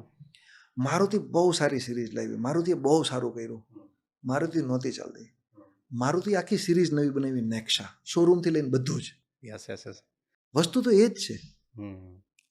એનાથી જ લોકોને એક એક પાવર મળી ગયો અને એક પાવર મળી ગયો કે મારુતિ પાસે પણ કંઈક નવા વિચાર છે, કંઈક નવું કરી શકે નવું છે. કરી શકે એમ. પછી આજે ઘણી બધી એવી કંપનીઓ છે હમ. કે જે બે કંપની કોલેબોરેશન કરી નાખે છે હા. કે ભાઈ હું સેલ્સ કરીશ, હમ. માર્કેટિંગ હું કરીશ, તમે મેન્યુફેક્ચરિંગ કરો. તો એ આજે છે ને દરેક ઈવીમાં ગણો કે માણસમાં ગણો, કંઈક નવું કરવાનો થનગનાટ છે. ખાલી ઈવી માટે નથી, એઆઈ હોય કે ગમે તે, દરેક માણસ માત્ર ને આજે તમે છોકરાઓ, કોઈ બી નાના છોકરાઓને શું કરવું છે હવે, એક મને ખબર નથી, હું બહુ શ્યોર નથી, હવે છોકરાઓને છે ને એવું ટેકનોલોજીને એવામાં જ ભણવામાં ઇન્ટરેસ્ટ છે. ડૉક્ટરોનું નાતે ને બધાને ભણવું છે ને એને હેડક લાગે છે. સાલું સાયન્સ લેવું એટલે બહુ અઘરું છે. એની કરતાં છે ને કોમર્સ લઈને આ બધું કરાય, પૈસા તો હરખા જ મળે છે. એક મેન્ટાલિટી આવી થઈ ગઈ છે, બંધાઈ ગઈ છે. બંધાઈ ગઈ છે. અને એક સાયન્સ એટલે સાયન્સ બહુ અઘરું છે. તો કે સાયન્સ લેવું એની કરતાં કોમર્સ લેવાય છે, એમાં થોડીક ફ્રીડમ તો છે જ તે. એટલે એક નવો વિચાર આવ્યો છે અને માર્કેટમાં ક્યાંક ને કંઈક એ લોકો ટ્રુ કરે છે કે આવનાર સમયમાં તમે જો કે રિસન્ટલી અમારા સુરતમાં જેવી વાત કરું, સુરતમાં પહેલાં એવું હતું કે ટેક્સટાઇલ અને હીરા બે જ ચાલતા હતા. અત્યારે નંબર્સ ઓફ છોકરાઓ ટેકનોલોજીમાં જે કામ કરે છે સાહેબ, અનબિલિવેબલ, તમે કલ્પના નહીં કરી શકો. અને ઘણી ઘણી ત્યાં આઈટી કંપનીઓ બી બહુ કેટલી સારી બની રહી કંપની. છે. મેં એક જગ્યાએ વાંચ્યું હતું કે બહુ સારું એવું ગૂગલ પાસેથી અર્નિંગ લે છે પર મંથ. સુરતનો એક સ્પોટ એરિયો છે, એક સારું એવું અર્નિંગ લે છે ગૂગલ પાસેથી. તો એ કંઈ નાની વાત નથી. તો એક નવું થાય છે. અને સુરતમાં રિસન્ટલી એક વચ્ચે વાત પણ થતી હતી કે આઈટી માટે એક આખો ઝોન છે ને આઈટી ઝોન જાહેર કરો, ડિજિટલ વેલી કરીને એનું નામ આવ્યું. એટલે એક XYZ થાય ન થાય એ શું કરે છે મને નથી ખબર, પણ એક નવો વિચાર એક કોઈકે મૂક્યો તો ખરો ને, કંઈક તો નવું લાવ્યા ને, ટ્રાય તો કરી ને, એનાથી આપણને બી ખ્યાલ આવે કે આ સાઈડ આપણું ગ્રો કરી રહ્યું ગ્રો છે. કરી અને કંઈક નવા તો- વિચારો આવે તો છે. એ જ સેક્ટરમાં આપણે ઇન્વેસ્ટમેન્ટ કરી શકાય. અને બીજા નંબરમાં કેવું છે કે આજે આપણું જે ફેમિલી છે ને, જે આપણા ફાધરે જે કામ કર્યું, અને આ કદાચ હું પણ એ છેલ્લી જનરેશન હશે કે આપણે જે સ્ટ્રગલ કર્યું ને જે ગમે એમ કરીને ચલાવ્યું ને ચાલ્યું ને, છોકરાઓ નહીં કરે, એ નહીં ચલાવે. એ બહુ ક્લિયર છે કે અમારે આ બધું નથી કરવાનું, બહુ સિમ્પલ વેથી કરવાનું છે. અમારે પેન્શન વાળી રિટાયર્ડ લાઈફ જીવવાની છે. હવે આપણે તો એ શું કરવાનું છે પ્લાનિંગ જ નથી. ચલાવો, થઈ જશે કંઈક. થઈ જશે. હા, રાઈટ. તો ઇન શોર્ટ કન્ક્લુઝનમાં એવું છે કે એઆઈ, EV અને એનર્જી, બરાબર, આ 3 સેક્ટર એવા છે કે જે આપણને આવનાર સમયમાં આવનાર સમયમાં સારું એવું રિટર્ન આપી શકે એમ છે. હું એવું વિચારી શકું છું કે આપવું ન આપવું તો આપણા કહેવાથી કંઈ નથી, પણ એક પણ જે આ ફ્લો ચાલે છે, આના દેખાય દેખાય છે કે આ દરેક વ્યક્તિ છે ને આના ઉપર થોડુંક સિરિયસ થઈને વિચારે ને તો એને એવું લાગે કે ભાઈ આના ઓપ્શનમાં આ તો છે, ભાઈ આ વસ્તુ થઈ શકે છે એમ. ઓકે, સો બહુ મજા આવી. ઘણું બધું આપણી પાસેથી અમે નીચોવી લીધું. No problem. Thank you so much. Thank you for your time. Thank you. પોડકાસ્ટને અંત સુધી સાંભળવા બદલ આપ સૌનો ખૂબ ખૂબ આભાર. આપ સૌનો આવો જ સપોર્ટ અમને ઇન્સ્પાયર કરે છે કે અમે હજુ પાવરફુલ ગેસ્ટ અને ડીપ કન્વર્ઝેશન આપના માટે લાવી શકીએ. જો તમને આ એપિસોડ યુઝફુલ લાગ્યો હોય તો અમારી ચેનલને સબસ્ક્રાઇબ કરો અને શેર ઇટ વિથ સમવન જેમને આ પોડકાસ્ટ સાંભળવાથી લાઈફમાં હેલ્પ થઈ શકે. અને હા, કમેન્ટમાં ફીડબેક પણ જરૂર આપજો. તમે જ અમને જણાવો કે અમે કયા નવા ગેસ્ટને બોલાવીએ અને કયા નવા ટોપિક પર વાત કરીએ, જેથી તમને આ પોડકાસ્ટમાંથી સાચી વેલ્યુ મળે અને તમારા જીવનને ઉપયોગી બને. આવતા એપિસોડમાં ફરી મળીશું. Until then keep listening to the Sagar Kathrotiya show.